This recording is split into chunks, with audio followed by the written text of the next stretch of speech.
আচ্ছা অনলাইনে recording message গেছে, একটু কনফার্ম করবেন না? ঠিক আছে স্যার। ওকে, হয়ে গেছে না? স্টার্ট হয়ে গেছে? আমাকে মেসেজ দেখায়নি। ঠিক আছে স্যার। ইয়েস ইয়েস গেছে।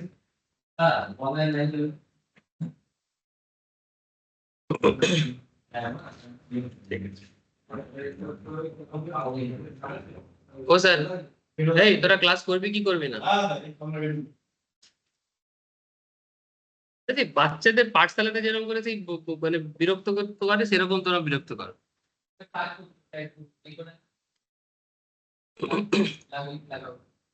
अच्छा, good morning to all of you sir. Purnima, क्या है मोबाइल के पीछे ही पड़े रहो? नया लिया क्या तुमने भी? One plus, IQ, Realme? अरे बिग बिलियन डे सेल चल रहा है, पता तो चलना चाहिए। GT अच्छा। ओ सर, मार्केट ओपन नहीं है बोल के तुम लोग पढ़ेगा नहीं क्या? पर मैं देख पा रहा हूँ मार्केट ओपन नहीं है, इसलिए किसी को मार्केट पे कोई इच्छा नहीं है, फिर भी क्लास आ गया। चलो सर ठीक है।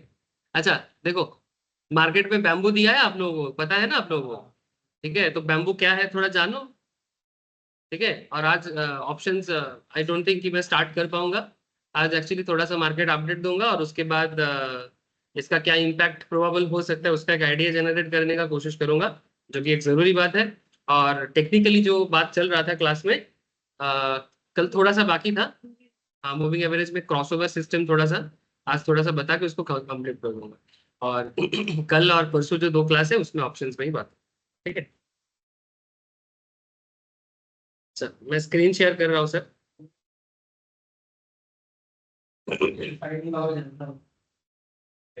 निकाल के क्लास ही डिस्कस करें। Yes morning sir.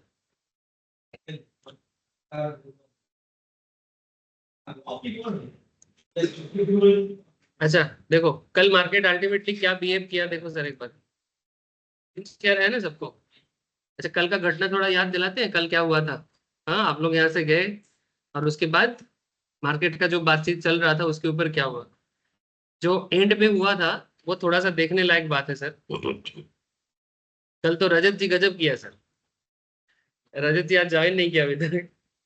कल लास्ट में जब क्लास हम लोगों का खत्म होने को था उस टाइम पे अक्षत क्लास में पूछ रहा था ना, उसका 4,000 का लॉस था, है ना? 25,900 का कॉल लिया था, तो उसको क्या बोल रहा था मैं? उसको मैं यही बोल रहा था कि तुमने बैम्बू लिया है बट हो सकता है कि एक ही मौका मिले, है ना? तो उसको मैं क्या बोला कि थोड़ा सा वेट कर जाओ, शायद एक मौका मिल जाए। ठीक है, चांसेस इज देयर कि एक ही बार मिल सकता है। तो just look at sir, class almost कल कंप्लीट हुआ 11:30 11:35 में, और 11:30 11:35 में मार्केट चल रहा था 25,755 में, और अक्षत का टारगेट था 25,900 का, लेकिन उसका प्रीमियम में थोड़ा सा ग्रोथ आ ही जाएगा। और उसी मूवमेंट में जस्ट क्लास खत्म हुआ और मार्केट में रिवर्स गियर मारना चालू किया, और ये पूरा एकदम सीधा जाके रुका सर 838 पे। 838 क्या, थोड़ा सा और भी हायर गया था, अप्रोक्स 840 तक। 840 तक ये जो पूरा रिवर्स गियर मारा, तो इसमें इतना तो श्योर है सर, अक्षत का जो लॉस था वो काफी कम हो जाएगा। और मे भी हो सकता है कि अगर प्रीमियम में, आई डोंट नो, मैंने देखा नहीं कि प्रीमियम में ग्रोथ कैसा था, लॉस तो रिकवर हो ही जाएगा, क्योंकि 755 से 840 मैंने ऑलमोस्ट 90 पॉइंट्स का मूवमेंट है। तो 90 पॉइंट्स में उसका अगर OTM था उसका, तो अगर वो 0.3 या 0.4 का भी अगर उसका डेल्टा होता है, ठीक है, तो मोटा मोटी 90 इंटू 0.4 अगर भी है, तो फिर भी करीब करीब उसका जो 4,000 का जो लॉस था, 25 इंटू तुम 30 करो, 75, हाँ आई थिंक लास्ट में 400-500 ही लॉस हो सकता है। काफी कम हो गया है गारंटी, अगर वो स्टे किया है पूरा तो। ठीक है, डोंट नो क्या किया है मुझे नहीं पता, लेकिन अच्छा इस बारे में एक्चुअली रजत जी का क्या बात है, मैं क्लास ले रहा था, मेरा CA का क्लास चल रहा था टैक्सेशन का। तो देखा वो फोन कर रहा, मैं तो क्लास के टाइम पे फोन नहीं उठाता, तो जैसे ही क्लास कंप्लीट हुआ मैंने फोन किया, तब ऑलमोस्ट 1:45 बज रहा है। तो मैं पूछ रहा हूँ कि क्या हुआ रजत जी? बोले नहीं सर वो थोड़ा एक्साइटमेंट में कॉल कर दिए। मैं बोले क्यों? बोले वो मार्केट उठ गया था ना। आपने बोला कि थोड़ा रिकवर हो जाएगा तो इसलिए, ऐसा कुछ नहीं है। तो फिर अक्षत का लॉस कवर हो गया होगा। बोले हाँ। जो भी हो चलो, ऐसा ऐसा भी ऐसा अंदर होना चाहिए कि एटलीस्ट उस बात को सीरियसली लिया है ना, देखा है उसको, ये चीज बहुत अच्छा होता है एक लर्नर के हिसाब से, कि जो बोला गया वो हो रहा है कि नहीं उसको देखना, ऐसा नहीं कि बस बंद कर दो जो भी हो। अच्छा, अल्टीमेटली मार्केट का जो नेगेटिव मोमेंटम था, जो वीकनेस था, वो देखने को मिला। हाँ सर, ओवरऑल मार्केट में वीकनेस कल मैं बोला था सर 700 तक तो ऑलमोस्ट दिख रहा था, और मार्केट कल देखो कहाँ तक आया था, सबसे लोएस्ट 736, 730-36 तक आ गया था, है ना? 25-700। ये सब कुछ तो सुमित ही बोलता है, मैं तो सुमित को कॉपी करके पेस्ट कर दूं।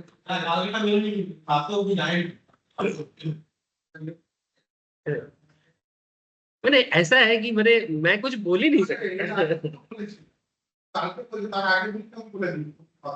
अब आगे दिने फागे दिने बोलले হবে, वो तो market always bullish, market always bearish, ওরকম তো আমি বলি।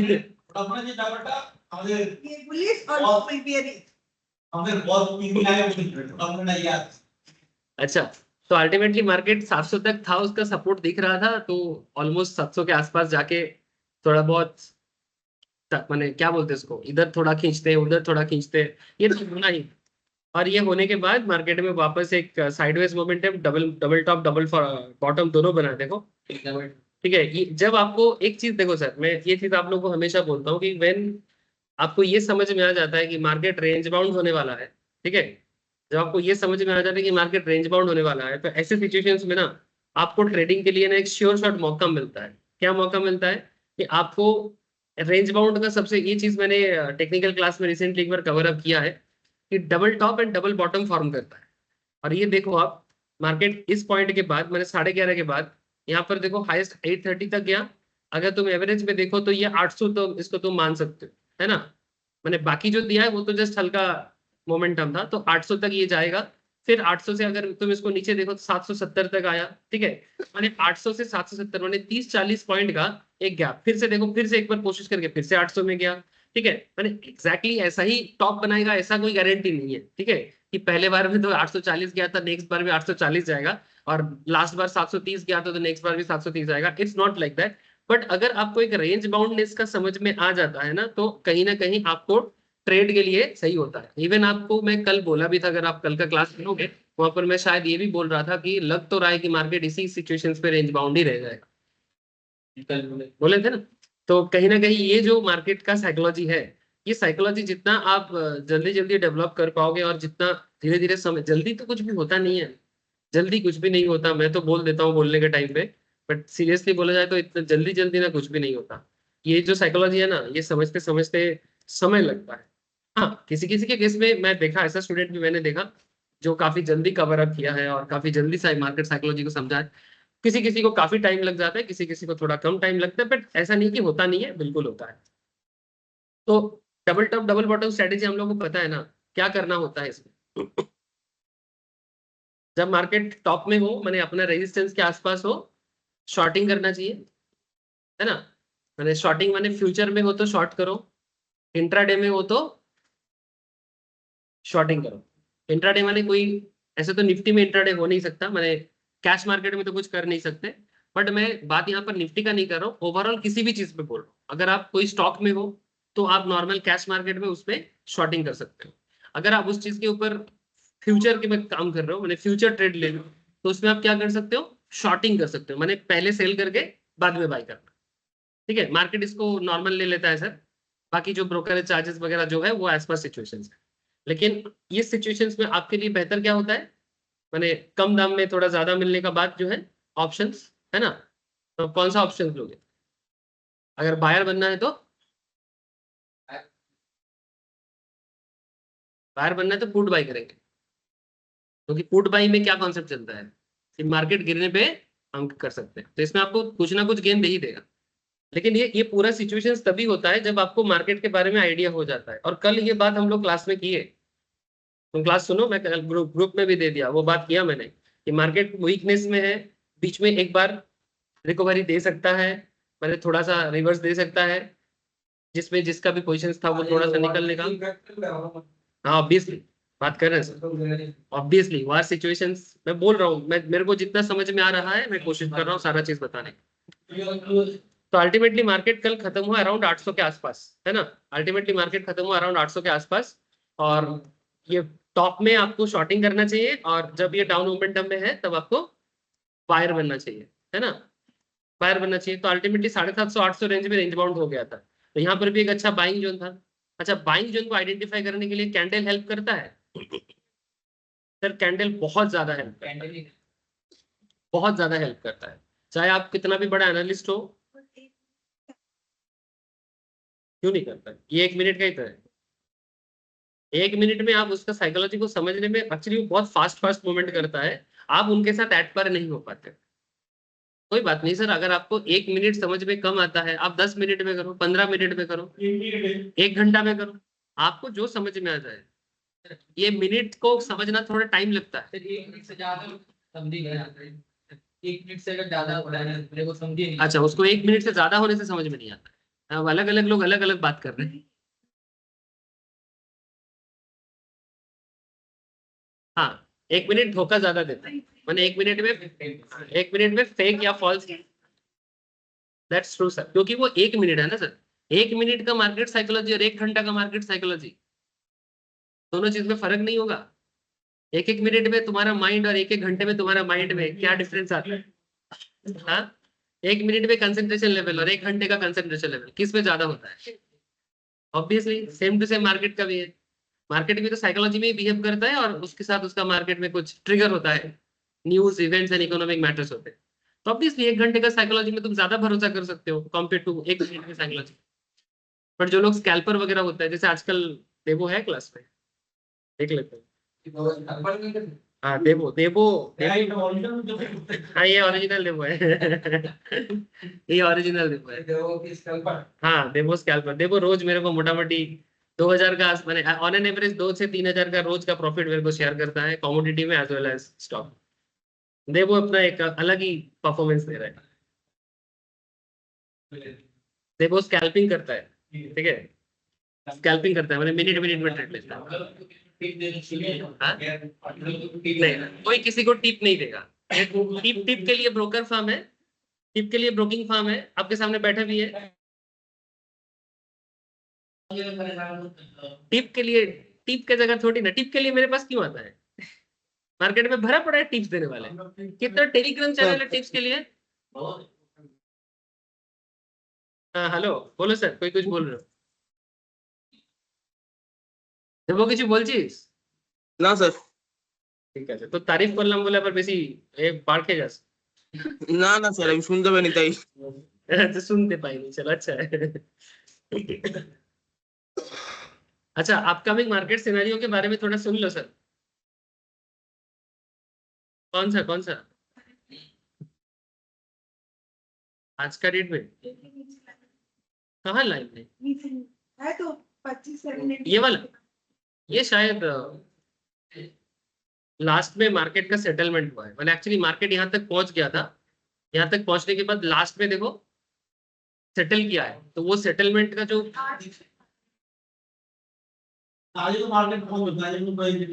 ये बेसिकली अल्टीमेटली ये आज का सेटलमेंट करके रखा है, ट्रेड नहीं होगा आज। कल जब मार्केट क्लोज होता है काफी सारा ट्रेड जनरेट होता है, ठीक है, तो जब वो ट्रेड जनरेट होता है प्रथम सामने आता धरनी साइड, छोटा बच्चा लोग है सब, पढ़ने दो, जियो और जीने दो, खुद भी पढ़ो दूसरों को भी पढ़ने दो। हाँ सर, उसके क्लास के बाद तुम लोग अड्डा मारो ना, मैं मना करता हूँ। अच्छा देखो স্যার একটা কথা জিজ্ঞেস করবো? হ্যাঁ হ্যাঁ বলুন।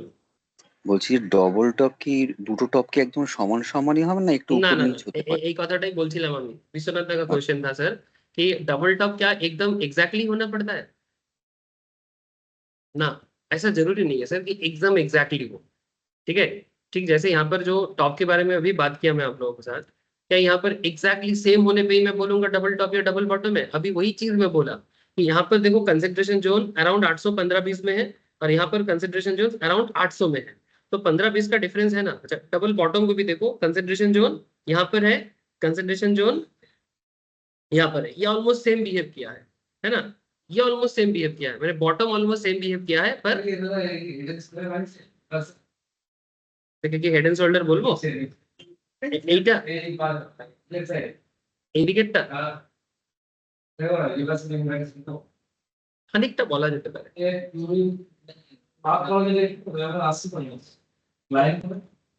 কোন জায়গাটা? এই জায়গাটা, এই জায়গাটা বলছেন কিছুটা, নট এক্স্যাক্টলি টাইপ, এক্স্যাক্টলি হচ্ছে না, এক্স্যাক্টলি হচ্ছে না। अच्छा, तो बेसिकली ये डबल टॉप डबल बॉटम का बेसिक कॉन्सेप्ट है, ठीक है। ये क्लास में भी मैंने बोला, मैंने रेंज बाउंड आपको अगर समझ में आ जाए तो ये बहुत हेल्पफुल होता है। बाकी आप लोग यहाँ पर यूज करने के लिए होता है ना सर, क्या बोलते हैं इसको, ट्रेंड लाइन होता है, यहाँ से लाओ पुट करो, है ना। जैसे नॉर्मली ये सब मैं इतना कारीगरी में इतना बिलीव नहीं करता, मेरे को तो आंखों देख से समझ में आता है तो मैं बोलता हूँ। बाकी जिसको पसंद है वो थोड़ा सा लगा के करे, जैसे धौरो नहीं करता है, कुछ लोगों का प्रैक्टिस है, मैं जानता हूँ, अच्छा प्रैक्टिस है, मेरा नहीं है तो इसका मतलब ये नहीं कि सबको नहीं करना है, ठीक है। मेरा थोड़ा ये सब प्रैक्टिस कम है, तो यहाँ से आप बेसिकली, हाँ बोलो। আরেকটা হচ্ছে যে ডবল টপের বা ডবল ডাউনের নিচে 1 মিনিটের ক্যান্ডেল দেখে কি শিওর হব না একটু মিনিট বাড়িয়ে শিওর হব? देखो 1 मिनटेर कैंडल देख के श्योर होना है कि 15 मिनट्स का कैंडल देख के श्योर होना है, ये फुल्ली डिपेंड करता है कि आप किस तरह का ट्रेडर हो।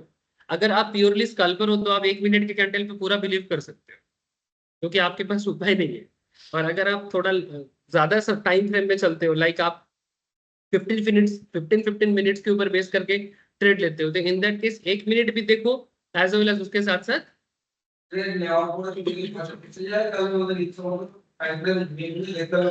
कौन टाइम फ्रेम में क्या हो रहा है। एक्चुअली 1 मिनट में चीजें, 1 मिनट में चीजें जल्दी होता है ना। 15 मिनट्स में थोड़ा सा लेट करके होता है, लेकिन ओवरऑल अगर 15 मिनट में तुम देख रहे हो कि मार्केट बुलिश है, बट 1 मिनट में हो सकता है on that time market bearish है ना। तो 1 मिनट जो बोलेगा 15 मिनट्स बोलेगा ये, और 1 घंटा में तुम देखो कि मार्केट साइडवेज है, ऐसा भी देखने को मिल सकता है। लेकिन अगर तीनों पॉइंट एक साथ सिंक कर जाएगी, तीनों तरफ तुमको बुलिशनेस है, ठीक है, इसका मतलब आज का मार्केट तो एक अलग ही लेवल में खेल रहा है। ये नॉर्मली कब होता है, जैसे कि 19 तारीख को हुआ था, 12 सितंबर को हुआ था, कि आपको हर टाइम फ्रेम में बुलिशनेस, हर टाइम फ्रेम में बियरिशनेस, ठीक है। इसका मतलब आपके लिए एक सही डिसीजन मेकिंग टाइम होगा, आप गलत डिसीजन नहीं, ठीक है। ऑब्वियसली टाइम फ्रेम इंपॉर्टेंट है, बट ये आप कैसे ट्रेडर हो उस पर डिपेंड करता है। अगर आप मुझे पूछोगे सर आप क्या करते हो, सर जब मेरे दिमाग में स्कैल्पिंग घूमता रहता है तो मैं 1 मिनट को ही देखता हूँ, और बीच बीच में अगर मुझे लगता है कि थोड़ा गड़बड़ लग रहा है तो मैं दूसरे टाइम फ्रेम में जाता हूँ, अदरवाइज मैं कहीं नहीं जाता, 1 मिनट में ही आंख गड़ा के बैठा रहता हूँ। लेकिन अगर मुझे लगता है कि ना मैं इसको होल्ड करूंगा, बाकी नेक्स्ट दिन का अगर मैं होल्ड करना चाहता हूँ तो क्या सिचुएशन हो सकता है, तब मैं देखता हूँ कि दूसरे टाइम फ्रेम में मार्केट कैसा बिहेव कर रहा है, मैंने long term point of view में मार्केट का बिहेवियर कैसा है। तो इस तरह से आप टाइम फ्रेम को यूज करिए सर। अदरवाइज कोई एक पर्टिकुलर टाइम फ्रेम भी एनफ होता है ट्रेड को इनिशिएट करने। বুঝতে পারলেন বিশ্বনাথ কথাটা? ঠিক আছে, वो सेटलमेंट, मार्केट सेटलमेंट। अच्छा ठीक है सर। अच्छा अब हम लोग थोड़ा सा मार्केट अपडेट में आ जाते हैं, और यहाँ पर अगर मैं बॉटम का ही बात जो कर रहा था, देखो यहाँ पर मार्केट को गिराया कौन सा कैंडल पे, कोई टेल मी, बोलो सर। बियरिश हरामी, very good sir. Prior trend up trend है, पैटर्न 1 ग्रीन है, पैटर्न 2 मार्केट पेड में, अच्छा वेरी गुड सर, ठीक है। और देखो ये एकदम परफेक्टली काम किया कि नहीं किया, परफेक्ट काम किया। अच्छा इधर आ जाओ, यहाँ पर भी ले सकते हो, इसको भी हम लोग बोल सकते हैं बुलिश हरामी। यहाँ पर एग्जैक्टली नहीं हुआ है, थोड़ा बहुत फ्लेक्सिबिलिटीज के साथ। क्यों एग्जैक्टली नहीं हुआ है, क्योंकि हरामी होने के लिए देखो बच्चा थोड़ा बाहर नहीं निकल गया, हाँ सर बच्चा थोड़ा बाहर निकल गया, ये वाला बहुत अच्छा हुआ है ना, ये भी अच्छा हुआ है। और यहाँ पर तो हरामी के साथ साथ मॉर्निंग स्टार भी बना है ना सर, यह वाला में हरामी के साथ साथ मॉर्निंग स्टार भी है, और यहाँ पर तुम एक इंगल्फिंग भी देख सकते हो, ठीक है। तो कहीं ना कहीं मार्केट आपको कैंडल वाइज भी मौका दे रहा है, इसीलिए मैं बोलता हूँ कि आप रोज पागल की तरह ट्रेड हर टाइम फ्रेम में मत करो, सही मौका पे करो ना। मैंने कुछ लोगों को ना खुजली रहता है ऑप्शंस में, मैं देखा हूँ, ठीक है, ट्रेडिंग करने के टाइम पे ले लो ले लो ले लो ले लो ले लो ले लो, ये ले लो करते करते ना पूरा दिल मेरा दे दो ऐसा हो जाता है। ठीक है, आप सही टाइम में करो ना, टाइमिंग सही टाइमिंग में करो ना, क्या दिक्कत है? ये देखो ना, इसीलिए देखो सेबी ने क्या बैम्बू दिया है, मैं बात करता हूँ सेबी का बैम्बू पे और उसका मार्केट इम्पैक्ट। ठीक है, कल ही बात हुआ है। अच्छा, कल हम लोग बड़ा खुशी मना रहे थे क्योंकि सोमवार वाला मीटिंग जो सेबी का हुआ था, सेबी बोर्ड का, उसमें वो लोग कोई डिसीजन नहीं लिया था। ठीक है, और जैसे ही देखो आज हुआ, एक्चुअली आज क्यों किया, छुट्टी है ना, ठीक है, डायरेक्ट रिएक्शन नहीं पड़ेगा, सारा दिन सोचेगा, इसलिए जानबूझ के आज मैंने कल का दिन को चूज किया है क्योंकि आज मार्केट ऑफ है, तो फिर ठीक है। तो बेसिकली कैंडल बहुत अच्छा जबरदस्त काम करता है सर। इसके साथ साथ बाकी टेक्निकल इंडिकेटर्स तो आप लोग धीरे धीरे सीख ही रहे हो, मैं सारा चीज बात करूंगा। अभी मूविंग एवरेज, इसके बाद फिबोनाची, बहुत कुछ कराऊंगा तो आपको धीरे धीरे और समझ में आएगा। इससे पहले एक बार मैं वॉल्यूम भी बात किया। अच्छा, अब पॉइंट इस दो तीन चीजें हैं जो अपकमिंग मार्केट सिनेरियो में आप लोगों को कनेक्ट होना चाहिए। एक सबसे बड़ा वर्ल्ड इवेंट है वार सिचुएशंस, बहुत इंटेंस हो रहा है सर, बहुत ज्यादा इंटेंस हो रहा है वार सिचुएशंस। पता नहीं सर मार्केट कहाँ जा सकता है, मैंने सीरियसली सिचुएशंस कुछ पॉजिटिव साइड में नहीं है। इजराइल, आप लोग के पास खबर है, आप लोग भी अपडेट रखो, ये वार सिचुएशन तो सबको पता चलता है। इजराइल वर्सेस बेसिकली ईरान है, बट लेबनान, वो भी अनदर एक मिडिल ईस्टर्न कंट्रीज है, इस्लामिक नेशंस है, ईरान के सपोर्ट में ये भी खेल खेल रहा है। ठीक है, इसलिए इजराइल वर्सेस लेबनान का भी देखने को मिल रहा है। तो पूरा चारों तरफ से anti Israeli element middle east में भरा पड़ा है, और इजराइल बहुत ताकतवर है, तो इसलिए इतना जल्दी तो वो हार मानने वाला नहीं है। और इजराइल को बैकिंग करने के लिए यूएसए है, दुनिया का वन ऑफ द सबसे ताकतवर देश। तो कहीं ना कहीं ये झगड़ा इतना जल्दी मैंने इजराइल तो मानेगा नहीं। ठीक है, और ये लोग सब बौखला गया है। ठीक है, अब ये सिचुएशन दुनिया तो चाहता है कि बंद हो जाए, क्योंकि जितना बढ़ेगा तो बंद नहीं कर पाओगे, और अगर ये बहुत ज्यादा इंटेंस होने जाए तो फिर सबसे बड़ा दिक्कत तो सर क्रूड ऑयल में होगा। जो लोग कॉमोडिटी ट्रेडिंग करते हो, ठीक है, गोल्ड वगैरह में सेकेंडरी सिचुएशन है, पहले तो वर्ल्ड का नॉर्मल चीजें चले, गोल्ड में दाम बढ़ेगा सर। ठीक है, गोल्ड का दाम इसलिए बढ़ेगा क्योंकि वॉर सिचुएशंस बढ़ने से लोग क्या करते हैं ना, सेफ्टी एसेट में ज्यादा इन्वेस्ट करते हैं। ठीक है, ऐसे गोल्ड का मैक्सिमम यूज हम लोग कमोडिटी क्लास में पढ़ते हैं, गोल्ड का मैक्सिमम यूज होता है बेसिकली सेफ्टी के लिए और ज्वेलरी पर्पस के लिए। और हम लोग इंडिया में ज्वेलरी बनाते हैं, बट यूरोपियंस एंड अमेरिकन तो ज्वेलरी नहीं, सेफ लॉकर में रखने के लिए करते हैं, ताकि आगे जब इकोनॉमिक क्राइसिस हो तो वो गोल्ड को यूज कर सके। तो गोल्ड सिल्वर सभी का दाम बढ़ने का चांसेस हाई है। इसमें सिल्वर काफी दिनों से लो है, गोल्ड काफी ज्यादा हो गया है, तो गोल्ड का मोमेंटम कम हो सकता है, क्योंकि गोल्ड ने ऑलरेडी एक बार मोमेंटम दे दिया है। बट क्रूड ऑयल भी काफी लो है, सिल्वर भी काफी लो है, तो ये सब चीजों का दाम आगे बहुत बढ़ सकता है।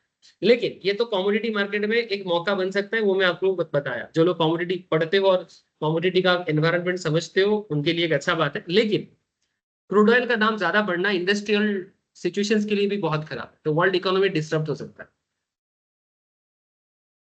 क्योंकि बिजनेस कहाँ से चलेगा इतना महंगा होने पे, फिर इन्फ्लेशन स्काई रॉकेटिंग हो जाएगा। अमेरिका जो इतना बड़ा बड़ा सोच रहा है, सारा पानी पे पानी फिर जाएगा। तो एक तरफ खुशी है, पर दूसरी तरफ वर्ल्ड इकोनॉमी में एक इम्पैक्ट बहुत जोर का हो सकता है अगर ये सिचुएशन। हेलो, हाँ बोलो सर, बोलो। बोले सर इजराइल और ईरान का भी इंडेक्स है क्या? इजराइल ईरान का हम्म? ऐसे इतना फेमस इंडेक्स तो नहीं है उन लोगों का, अपने अपने कंट्री का इंडेक्स तो होता है सर।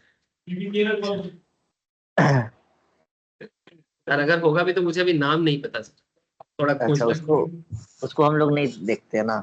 नहीं, इतना नहीं देखते, अच्छा, इतना नहीं देखते, बिकॉज ये ग्लोबल इकोनॉमी में इतना बड़ा इम्पैक्ट नहीं कर सकता। लेकिन बस उसका वॉर को देखते हम लोग। हाँ, वार को देखेंगे। और ईरान के पास तेल सबसे बहुत ज्यादा है ना सर, ईरान के पास तेल बहुत है। ठीक है, इसलिए ईरान के पास तेल ज्यादा होने के कारण ये बहुत ज्यादा मैनिपुलेशन हो सकता है। तो ये अगर वार सिचुएशन बहुत ज्यादा हो जाए, मार्केट में इम्पैक्ट बिल्कुल पड़ेगा सर, कोई इग्नोर नहीं कर सकता। लेकिन अगर ये सिचुएशन धीरे धीरे नॉर्मलाइज हो जाए, अब देखो अमेरिका का बात लोग सुनता है कि नहीं सुनता, ये पूरा अब पूरा खेल डिप्लोमेसी का है। ठीक है। हाँ ऑलरेडी बहुत प्रॉब्लम है, ऑलरेडी 10 लाख लोगों को कल शेल्टर के अंदर रखा गया था इसराइल। ठीक है,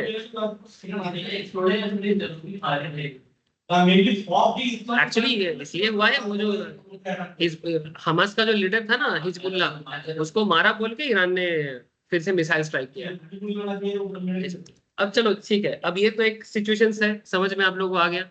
अब हम लोग आ जाते हैं मार्केट का जो बॉम्ब हम लोगों के लिए आया है, ठीक है, उस बॉम्ब को तो सह लेते थोड़ा सा। क्या अपडेट आया है मैं आपको बताता हूँ, ठीक है। ये मार्केट का बॉम्ब हम लोगों के लिए आया है, स्पेशली रिटेलर्स के लिए, कल ही आया है। आप लोग ऑलरेडी ग्रुप में डिस्कस कर दिए हो, लेकिन फिर भी मुझे एक बार ऑफिशियली बताना चाहिए, तो मैं भी थोड़ा डिस्कस कर लेता हूँ।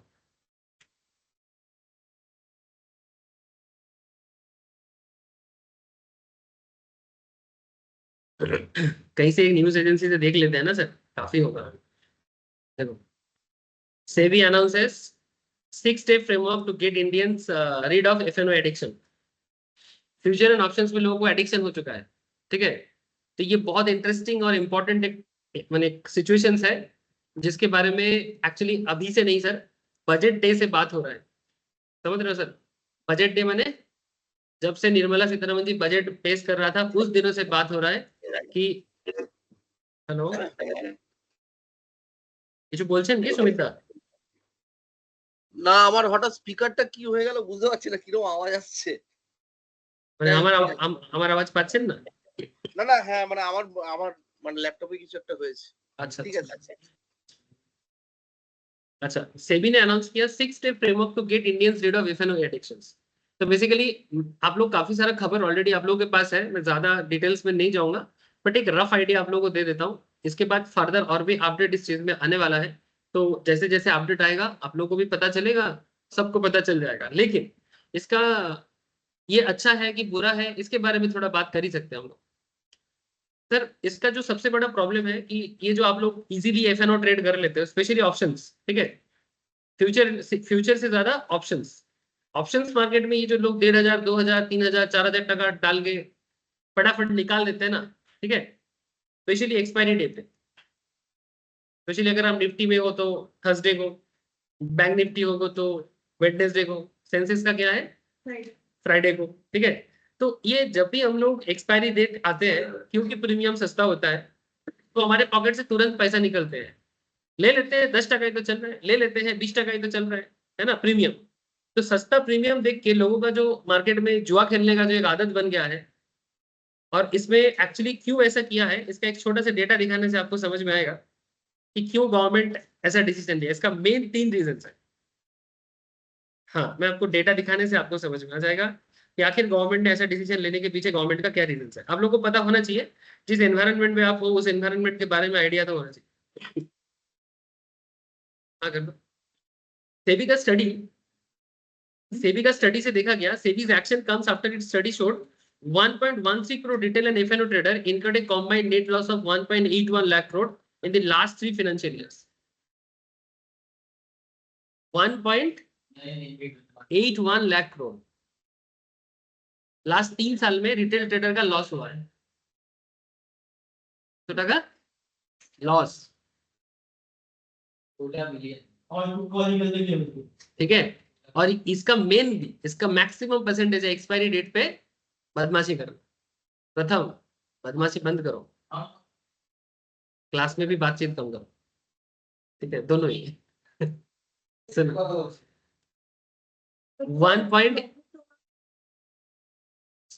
सुन लो पहले, खेल सुन लो क्या है सर। आप लोग ना यही तो सुनना नहीं चाहते, आप लोग बस अपना चीज में बने रहो, ठीक है। लेकिन जिस एनवायरनमेंट के अंदर आप हो उस एनवायरनमेंट का कुछ अता पता नहीं करोगे क्या, कि मार्केट में लोग क्या कर रहा है और क्यों से भी ऐसा डिसीजन लेके आ रहा है। मैंने हर चीज में हम लोग गवर्नमेंट को तो कुछ भी बक देते हैं, हाँ ये जानबूझ के कर रहा है, मार्केट खराब कर देगा, ये खराब कर देगा। यस, हर चीज का एक पॉजिटिव एक नेगेटिविटी होता है, बट क्यों कर रहा है उसका डेटा भी तो समझो। लास्ट 3 साल का डेटा है, 2022 से लेकर 24 के बीच में 1.81 लाख करोड़ का नेट लॉस हुआ है पब्लिक का। Sumit, don't disturb. Report also found that only 7.2% of the individual of F&O trader made a profit over the last 3 years. Sir ये तो डरावने वाला डेटा है ना।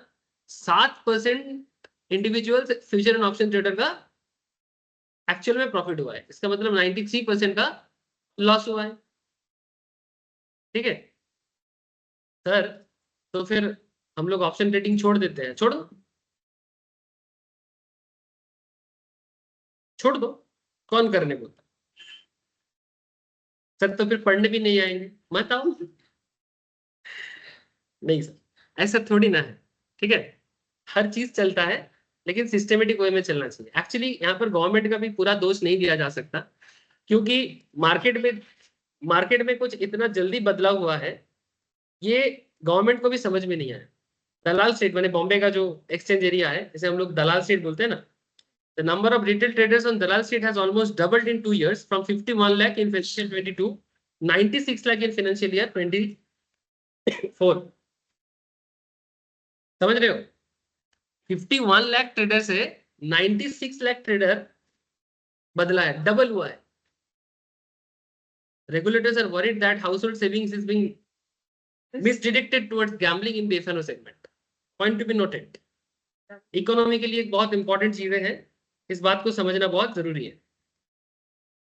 गैम्बलिंग कॉन्सेप्ट क्या है और यहाँ पर गैम्बलिंग लोग कैसे करते हैं? ऑप्शंस में हम सबको ही जानते हैं कि काफी सारे लोग बिना समझे सिर्फ लोगों के टिप्स में मार्केट में पैसा लेके आते हैं, और हम लोग जैसे कुछ लोग जो लोगों को थोड़ा सा ब्रेन वॉश करते हैं अपना ब्रोकरेज, अपना एडवाइजरी फीस लेने के लिए।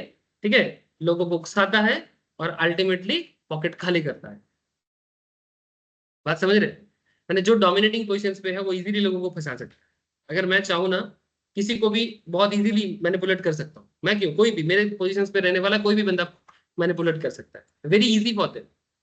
थोड़ा 2-4 बात समझा दो, मार्केट का थोड़ा अट्रैक्टिव चीज दिखा दो, और फिर बोलो कि रोज इतना इतना लेके आओ। ठीक है, और फिर परसेंटेज शेयरिंग में काम करो।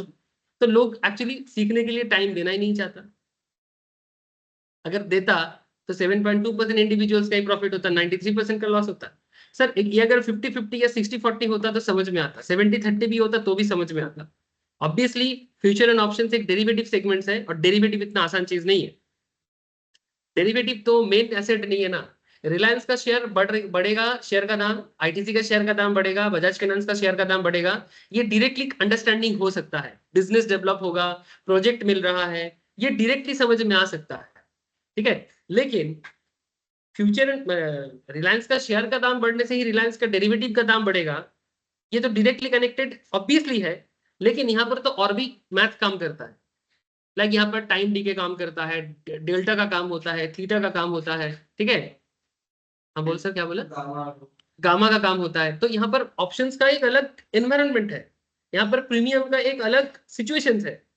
ये बात तो डायरेक्टली कनेक्टेड नहीं हो रहा है ना। ऑब्वियसली अगर मेन मार्केट बढ़ेगा तो उसको देखते हुए डेरिवेटिव मार्केट भी बढ़ता है, फ्यूचर भी बढ़ता है, ऑप्शंस भी बढ़ता है। लेकिन उसके अंदर और भी कुछ कॉम्प्लेक्सिटीज है, लेकिन ये कॉम्प्लेक्सिटीज के ऊपर लोग कंसेंट्रेट नहीं करता है, सीखता नहीं है, इसलिए इतना ज्यादा डिफरेंस है। और ये पूरा घटना माने लोग एडुकेटेड होने में 10 साल टाइम लग जाता है। पूरा लोगों का मानना है कि मार्केट को एडुकेटेड होने में, जैसे मानो कि आज इंडिया में जो आईटी घूम रहा है, माने इंडिया का जो इंफॉर्मेशन टेक्नोलॉजी सेक्टर्स में जो घूम रहा है, ये आज एक सैचुरेशन सिचुएशंस में है। क्योंकि फर्दर अगर आईटी में और डेवलपमेंट होता है तो इंडिया में भी मार्केट बनेगा, नहीं तो इंडिया एक ऑलमोस्ट एक जगह बना लिया है आईटी सेगमेंट्स। लेकिन ये घटना चालू कब से हुआ? 2000 अर्ली 2000 से स्टार्ट हुआ। सो 2000 से लेके 2024 में आते आते तब जाके एक प्रॉपर मार्केट सिचुएशंस बना। पहला 10 साल बूमिंग था, नेक्स्ट 10 साल ग्रोइंग था, ऐसा करके हुआ ना। तो कहने का मतलब है कि एक एडुकेटेड सेगमेंट को रेडी करने में मार्केट को टाइम लगता है, लेकिन यहाँ पर तो 2 साल में मार्केट जैसा इतना डिफिकल्ट चीज है, इतना टिपिकल चीज है, 2 साल में मार्केट में इतना छलान, डबल। तो मार्केट एडुकेटेड नहीं हो रहा सर। तो फिर गवर्नमेंट लोगों को एडुकेटेड क्यों नहीं कर रहा है? सर गवर्नमेंट इसको इतना आसानी से एडुकेटेड नहीं कर सकता, इसके लिए स्टॉक मार्केट लेवल का एडुकेशन स्कूल लेवल से चालू करना है। और हमारे स्कूल में तो अभी तक बेसिक एजुकेशन सही तरह से ठीक नहीं हुआ है, स्टॉक मार्केट को कैसे ठीक ठाक करेगा? ठीक है, पहले तो बेसिक एजुकेशन ठीक ठाक हो जाए। ठीक है, राजनीति खत्म हो जाए एजुकेशन सिस्टम से। ठीक है, तो आप समझ में आ रहा है सर? तो अच्छा, यहाँ पर एक पॉइंट था आप लोग शायद इग्नोर कर गए, ये जो सेविंग्स मिसडिरेक्टेड टुवर्ड्स गैम्बलिंग, माने अब जो न्यू रूल आया है, जो 6 पॉइंट दिया है, इस पे गवर्नमेंट एक्चुअली इकोनॉमी को बूस्ट करने का एक बहुत अच्छा पॉइंट लिया है। पब्लिक का सेविंग्स हमारा, अच्छा हम लोग अपने बैंक ट्रेडिंग अकाउंट में पैसा डालते हैं, बैंक अकाउंट से ही लेके डालते हैं। हाँ, हमारे बैंक से पैसा ब्रोकर के अकाउंट में जाते हैं। ब्रोकर के पास जो अकाउंट है वो बेसिकली क्या है, उसे ट्रेडिंग अकाउंट बोलते हैं, है ना। और अल्टीमेटली जब मेरा शेयर वगैरह होता है वो कहाँ जाता है, डीमैट में, डीमेटेरियलाइज अकाउंट। ठीक है, हमारा शेयर जो है वो ब्रोकर के पास नहीं होता, शेयर रहता है एनएसडीएल सीडीएसएल के पास। एनएसडीएल सीडीएसएल सेबी का दो विंग है, ठीक है, वो डायरेक्टली सेंट्रल गवर्नमेंट का है। एनएसडीएल सीडीएसएल के पास हमारे शेयर्स होते हैं। हमारा डीमैट भले ही ब्रोकर के थ्रू से खुलता है, बट वो ब्रोकर के कंट्रोल में नहीं रहता है। ब्रोकर के कंट्रोल में सिर्फ ट्रेडिंग अकाउंट होता है, क्योंकि वो हमें एक ट्रेडिंग प्लेटफॉर्म देता है जिसके थ्रू से बीएसई और एनएसई के साथ हम लोग काम कर पाते हैं। वो बेसिकली एक मीडिएटर है, नथिंग मोर देन। और उस मीडिएटर के लिए वो कुछ सॉफ्टवेयर वगैरह हमारे सामने रखते हैं। तो बैंक से अल्टीमेटली हमारे अकाउंट से पैसा ब्रोकर के पास तो जा रहा है, लेकिन ये पैसा हम लोग इस सोच के साथ डालते हैं कि 5,000 डाल रहे हैं, 10,000 कमा के लाएंगे। लेकिन 90% केस में क्या है, वो 5,000 और वापस बैंक अकाउंट में वापस आता ही नहीं है। Point to be noted.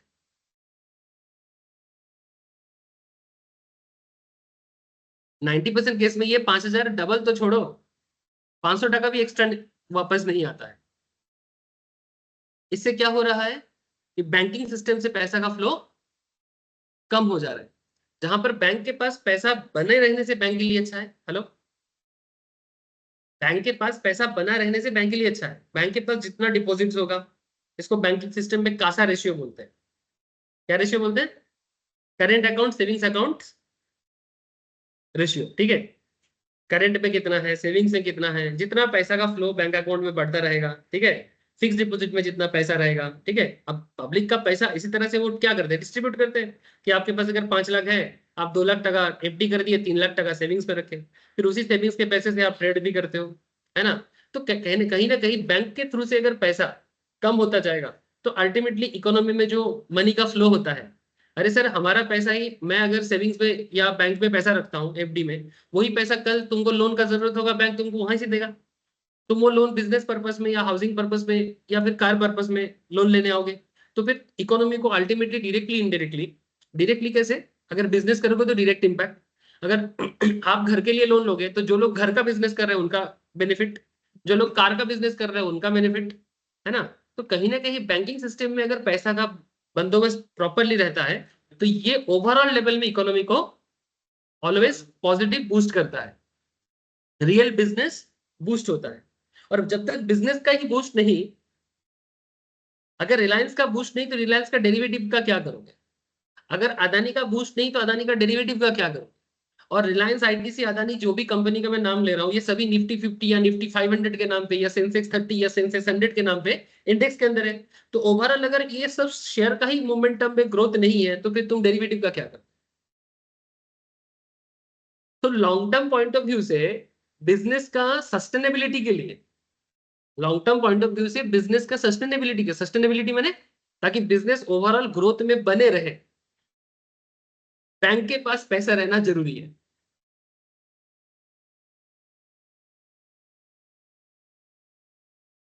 Bank के पास पैसा रहना जरूरी है। सारा पैसा बैंक से इस तरह से पानी की तरह बह जाना सही नहीं है।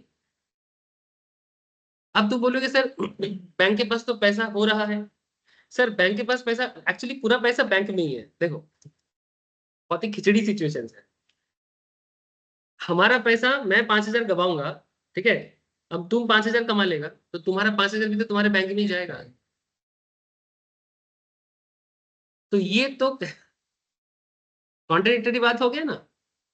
अगर मैं 5,000 गवा रहा हूं और तुम 5,000 कमा रहे हो तो तुम्हारा पैसा क्या बैंक छोड़ के कहीं और जाएगा। पूरा सिस्टम तो बैंकिंग ही है। तो अल्टीमेटली बैंकिंग सिस्टम में पैसा है, लेकिन डिस्ट्रीब्यूशन गलत है। पैसे का डिस्ट्रीब्यूशन गलत है। डिस्ट्रीब्यूशन में डेमोक्रेसी नहीं है। डिस्ट्रीब्यूशन बहुत ज्यादा मोनोपोली तरह से।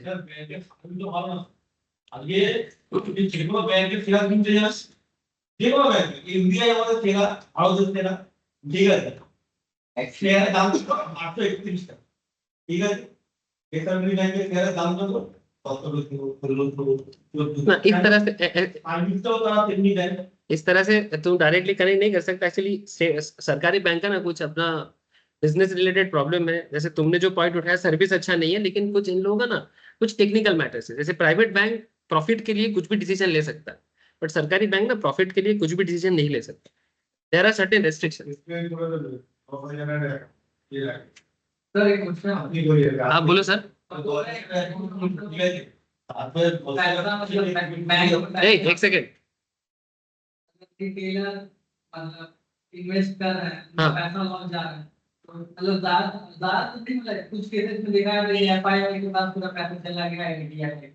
अगर एफआईआर के बाद चला गया तब तो हमारा फिर बैंक में नहीं रहेगा इंडिया में, वो तो फिर फॉरेन में चला गया। हाँ, ये भी एक पॉइंट है कि अगर माने फॉरेन इन्वेस्टर्स के पास पैसा चला जा रहा है तो फिर ऑब्वियसली वो फॉरेन इन्वेस्टर्स भी पैसे इंडियन बैंकिंग चैनल के थ्रू से ही डालते हैं, लेकिन उसका जो मेन फायदा का बात है प्रॉफिट का है, तो वो ऑब्वियसली अपना घर ही लेके जाएगा, है ना। फॉरेन पार्टिसिपेंट्स को हम लोग इंडिया में आने देते हैं कि ताकि वो हमारे बिजनेस पे एफपीआई जिसको हम लोग बोलते हैं, फॉरेन पोर्टफोलियो इन्वेस्टर्स का जो पैसा का फ्लो इंडिया में होने से ही तो ये सब ग्रोथ देखने को मिलता है ना। क्योंकि भारत के पास तो 90s के टाइम पे पैसा ही नहीं था। मार्केट को ओपन करके अल्टीमेटली इंडियन इकोनॉमी को बूस्टिंग मिला है ना।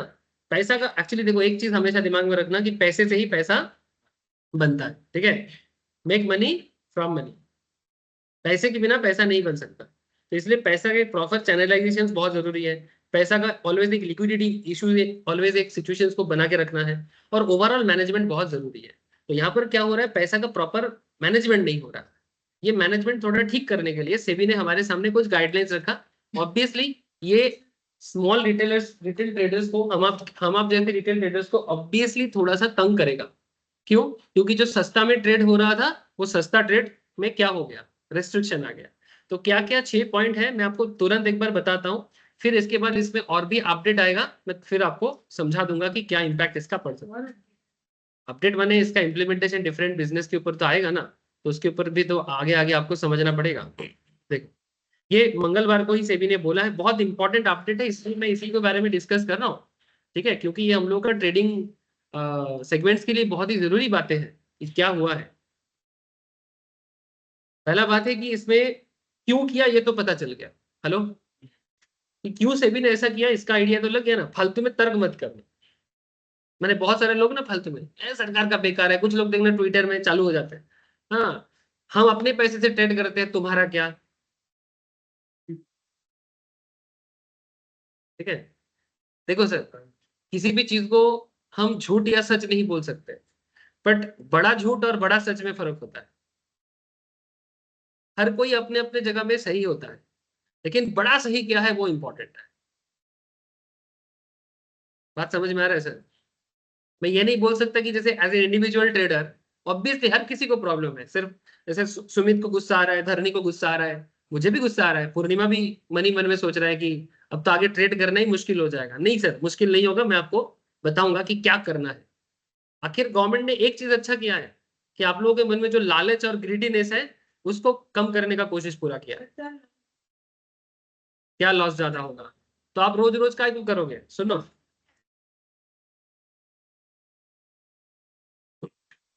আগে আগের থেকে অনেক বেটার হয়ে গেছিস তাই তো, সেটা আমি বুঝেছি, কিন্তু অনেকের কি হচ্ছে না, লাত কাটছে না, ঠিক আছে, সময় লাগছে, ঠিক আছে। ধরনী বলছে কি ও যখন যে যে প্রবলেমটা আগে ছিল সেটা থেকে অনেকটা ও বেরিয়ে এসছে, সেটাই ও বলছে। কিচ্ছু হবে না। কিচ্ছু হবে না ভাই, এই যে ওরা এখন ওরা ফুল ব্রোকারে আছে না, ওই জন্য ওদের ধারণা কি ডিসকাউন্ট ব্রোকারের হবে। ভাই ডিসকাউন্ট ব্রোকার অ্যাকচুয়ালি এদের ব্যাম্বু দিয়েছে, বুঝেছিস তো। বড় ব্রোকারদেরকে ডিসকাউন্ট ব্রোকার ব্যাম্বু দিয়েছে। डिस्काउंट ब्रोकर मैंने जीरोधा, अपस्टॉक्स, ठीक है। एंजल एंजल तो पहले फुल था, बाद में हुआ है, ठीक है। मेनली तुम Zerodha, Upstox, Groww, these are the 3 company है जो डिस्काउंट ब्रोकरेज में मैंने पूरा हिला के रख दिया।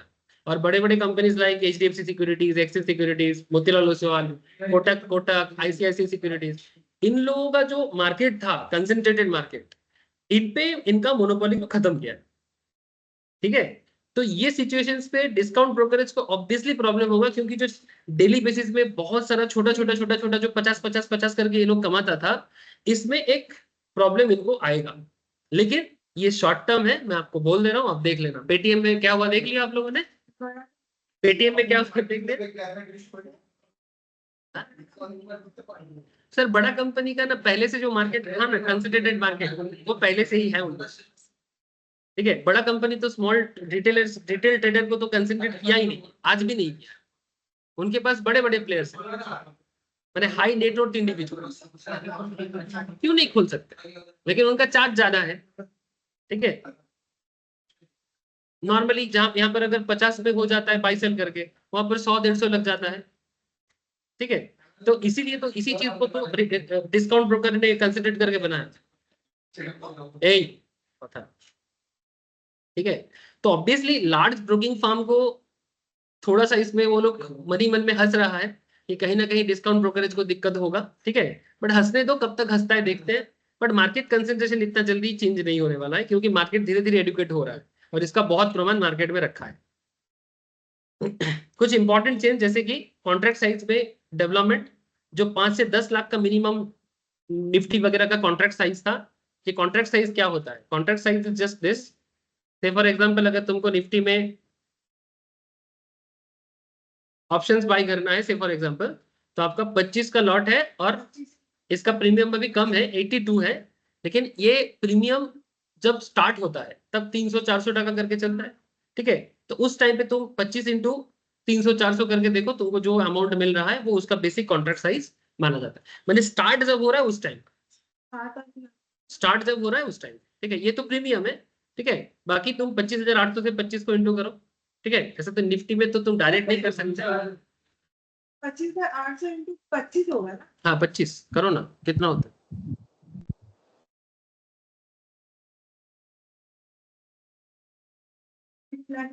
6,45,000। ठीक है, जैसे निफ्टी फ्यूचर देखो आप, निफ्टी फ्यूचर 25,976 का फ्यूचर है, इंटू 20 लॉट साइज के साथ इंटू करो।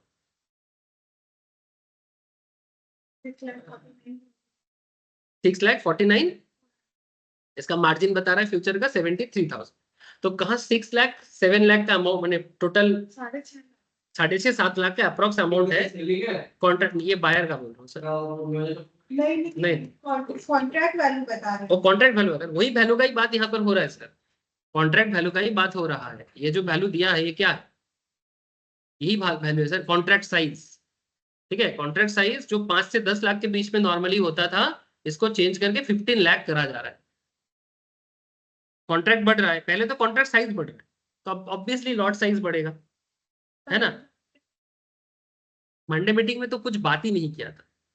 मैं मंडे मीटिंग के बारे में क्या बोला कि वो लोग डिस्कस नहीं किया, तो मुझे क्या पता था कि मंगलवार करेगा। मैं बस ये अपडेट दिया था आपको कि डिस्कस नहीं हुआ, तो शायद अभी डिसीजन नहीं ले रहे, बाद में ले सकते। लेगा ये तो समझ में आ ही रहा था, लेकिन आज लेगा कि कल लेगा ये तो नहीं बोल रहा था। और मैंने कल क्लास में ही बोला कि अभी तक का जो बोर्ड मीटिंग है उसमें इसके बारे में डिस्कस नहीं किया, लेकिन ये लोग मंगलवार के लिए रखा था क्योंकि उन लोगों को पता था बुधवार को गांधी जयंती है। तो ये 15 लाख कर रहा है, तो ऑटोमेटिकली इतना समझ में आ रहा है कि लॉट साइज बढ़ने वाला है फ्यूचर में भी, ऑप्शंस में भी। अच्छा, अनदर इंपॉर्टेंट चीज क्या है सर, नॉर्मली ये डिस्काउंट ब्रोकर के केस में मैटर नहीं है। Upfront collection of option premium from options buyer. कई बार बड़े बड़े ब्रोकिंग फर्म जो होते हैं, फुल ब्रोकिंग हाउस, ठीक है, ये लोग क्या करते हैं, क्लाइंट के पास पैसा ना रख के भी अपने तरफ से अपफ्रंट प्रीमियम जमा करके खेल देता है और फिर बाद में क्लाइंट से विथ इंटरेस्ट चार्ज करता है। ठीक है, बड़ा कंपनीज करते हैं, डिस्काउंट ब्रोकरेज ये नॉर्मली नहीं करता है। तो ये जो अपफ्रंट प्रीमियम पहले ब्रोकिंग हाउस दे देता था क्लाइंट के बिहाफ में, वो बंद हो जाएगा। अब क्लाइंट को, माने ट्रेडर को, अपने पॉकेट से प्रीमियम को पहले जमा करके ही वो खेलेगा, जो आप लोग करते हो। लेकिन बड़े बड़े ब्रोकिंग हाउस के केस में ऑलवेज नहीं होता था। ब्रोकिंग फर्म खुद, क्योंकि उनके पास एक्चुअली उनका पोर्टफोलियो होता था ठीक है, उस पोर्टफोलियो को देखते हुए वो अपने क्लाइंट को हेल्प कर देता था। ठीक है, और बाद में विद इंटरेस्ट उनसे बाद में चार्ज भी करता रहता। ठीक है, तो वो सिचुएशंस को बंद कर रहे हैं, समझ में आ रहा है। इसलिए यहाँ पर डायरेक्टली बोला है, it has been decided to mandate the collection of options premium upfront from options buyers by the trading members। trading member माने ब्रोकिंग या फिर क्लियरिंग मेंबर, उन्हीं कहा जाता। डिस्काउंट ब्रोकर जो एंजल हो गया, ब्रो हो गया, इसी को बोलते हैं। अभी तक तो डिस्काउंट ब्रोकरेज में पड़ा है। मोटा मोटी जो लोग 15 टका 20 टका फ्लैट चार्ज लेता है पर ट्रेड में, वही सब डिस्काउंट होगा। आजकल इनको देख के हर कोई डिस्काउंट ब्रोकरेज का एक मॉडल लाया है, लेकिन कौन क्या करता है सबको पता। Removal of calendar spread treatment on expiry date, ये थोड़ा डिफिकल्ट चीज है, हम लोग ऑप्शन स्ट्रेटेजी के अंदर जानेंगे कैलेंडर स्प्रेड क्या है। बट इतना समझो कि एक्सपायरी डेट जब आता है उस टाइम पे दोनों मार्केट के बीच में ना एक गैप क्रिएट होता है, उसको स्प्रेड बोलते हैं, ये हम लोग जानते हैं। जो स्ट्राइक होता है और जो मार्केट होता है उसके बीच में गैप क्रिएट नहीं होता, जिसको हम लोग रिसेंटली क्लास में पढ़ा है। तो there is a concept known as calendar spread, ठीक है। वो कैलेंडर स्प्रेड में एक्चुअली एक तरह का ट्रेडिंग टेक्निक यूज किया जाता है, और जो एक्सपायरी डेट पे बहुत ज्यादा करता है, क्योंकि वहां पर शॉर्ट गैप क्रिएट होता है। तो आगे जाके ये कैलेंडर स्प्रेड अभी तक मैंने एक्चुअली ऑप्शंस पे समझाया नहीं, इसलिए आपको समझने में थोड़ा दिक्कत हो सकता है। मैं ये चीज ऑप्शंस पे समझाऊंगा, ये कैलेंडर स्प्रेड से क्या क्या होता था।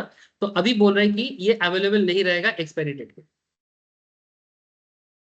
मैंने आप इतना समझो, ये एक बहुत ही अट्रैक्टिव ट्रेडिंग स्ट्रेटेजी था। शॉर्ट वैल्यूएशंस में चेंजेस होता था, श्योर शॉर्ट, और उसमें लोग ट्रेड करता था, वो यहाँ पर बंद कर दिया जाए। मैं इसके डिटेल्स में अभी नहीं जा रहा हूँ, मैं स्प्रेड कैलेंडर स्प्रेड समझाऊंगा ऑप्शंस के क्लास में, मैं एक बार वहां पर बताऊंगा आपको। उसको एक्सपायरी डेट के दिन बंद कर रहा है। अच्छा, intraday monitoring of positions limit. पहले क्या होता था, डेली मार्केट क्लोजिंग के टाइम पे पोजीशंस लिमिट देखा जाता था।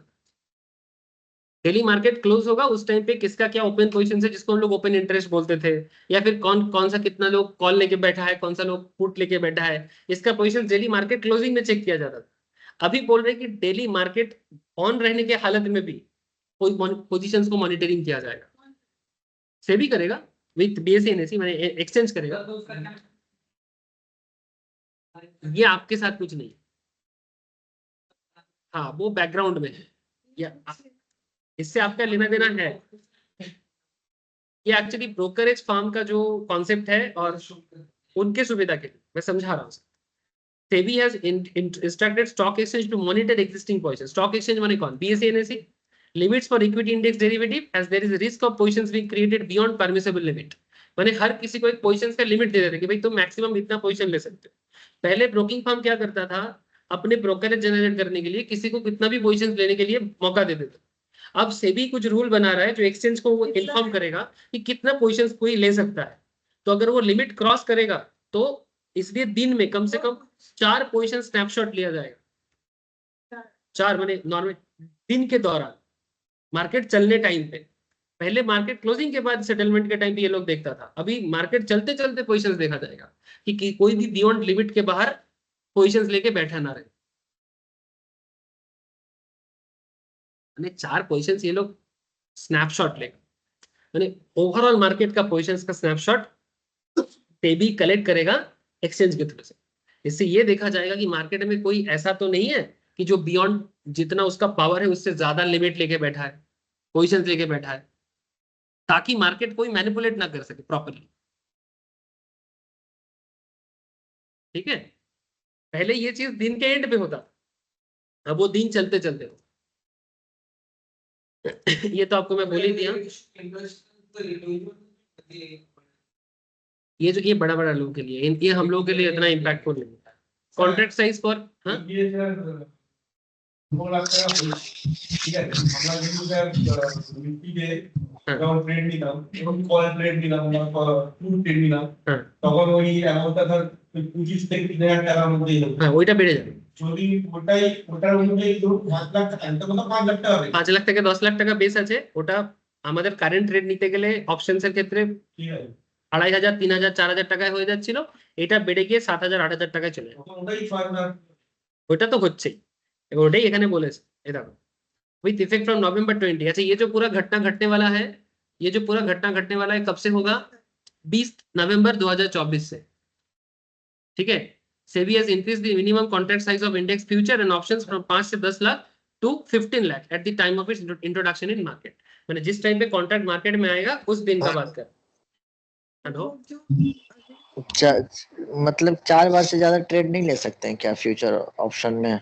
नहीं सर, ये आप लोगों के लिए नहीं है, ये बार बार आप गलती कर रहे हैं। 4 पोजीशन जो है वो 4 बार से ज्यादा ट्रेड पोजीशन नहीं। स्नैपशॉट, ये पूरा मार्केट का पोजीशंस का स्नैपशॉट लेगा, ये एक्सचेंज का काम है, ये हम लोगों के लिए नहीं है। मतलब ट्रेड तो जितना बार भी ले सकते हैं ना। हाँ, करेंटली वो उस पे कोई लिमिट नहीं लगा।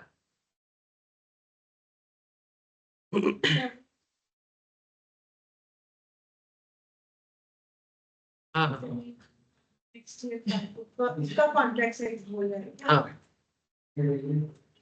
ये जो कॉन्ट्रैक्ट साइज है ये बेसिकली जब हम लोग ट्रेड लेने जा रहे हैं टोटल निफ्टी का वैल्यू जो होता है अभी तो दिखा है, इससे लेना देना है ना, ये बढ़ जाएगा तो हमारा मार्जिन भी तो बढ़ जाएगा।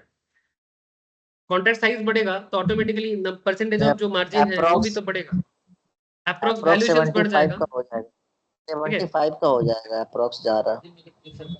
अप्रोक्स 75 हो सकता है, हाँ अप्रोक्स 75 हो सकता है, वो नवंबर 20 के बाद ही पता चलेगा। ठीक है, अब ये सब धीरे धीरे अपडेट मिलेगा, बट मोटा मोटी आप एक रेडी रहो कि क्या क्या चीज आ रहा है।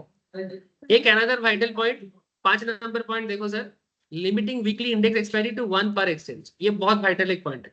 मार्केट में जो लोग जुआ करता है, गैम्बलिंग करता है, इसको कम करने के लिए या फिर आप ऐसे बोल सकते हो कि जुआ को ऑलमोस्ट बंद करने के लिए per exchange Dalal Street will get rid of one expiry day phenomena which has been blamed for increasing the speculative activity in the market।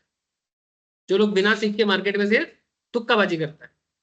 To solve the problem of excessive trading in index derivative on expiry day, it has been decided to rationalize index derivative products offered by exchange which expires on a weekly basis। माने अब एक ही हफ्ते में बड़ा x माने suppose BSE, ठीक है, माने बॉम्बे स्टॉक एक्सचेंज या नेशनल स्टॉक एक्सचेंज। अब मानो आजकल क्या है कि इंडेक्स जैसे हम लोग नॉर्मली क्या करते हैं, एनएससी में करते हैं या बीएससी में करते हैं। अच्छा, एनएससी का जैसे क्या है, निफ्टी है, ठीक है, तो जो भी एक्सचेंज ऑफिस है उसमें मानो या तो निफ्टी में एक्सपायरी करेगा एक हफ्ते में या फिर सेंसेक्स में करेगा। ठीक है, with effect from November 20 weekly derivative contract would only be available on one benchmark index for each exchange. माने जैसे अभी हर हफ्ते में सेंसेक्स भी एक्सपायर करता है, हर हफ्ते निफ्टी भी एक्सपायर करता है। अब आगे क्या होगा, एक वीक में एक एक्सचेंज के अंदर एक ही एक्सपायरी आएगा, या तो निफ्टी का या तो निफ्टी का या फिर सेंसेक्स का। वो एक्सचेंज अपने अपने हिसाब से डिसाइड करेगा। 4 সপ্তাহে 4 দিন এক্সপেক্ট করব, 4 সপ্তাহে 4 एक्सपायरी 4 ওই সোমবার এই মঙ্গলবার ना এটা হবে। ठीक है, इसके कारण क्या है, कुछ लोगों का ना आदत खराब है, हर जगह में ट्रेड लेता रहता है।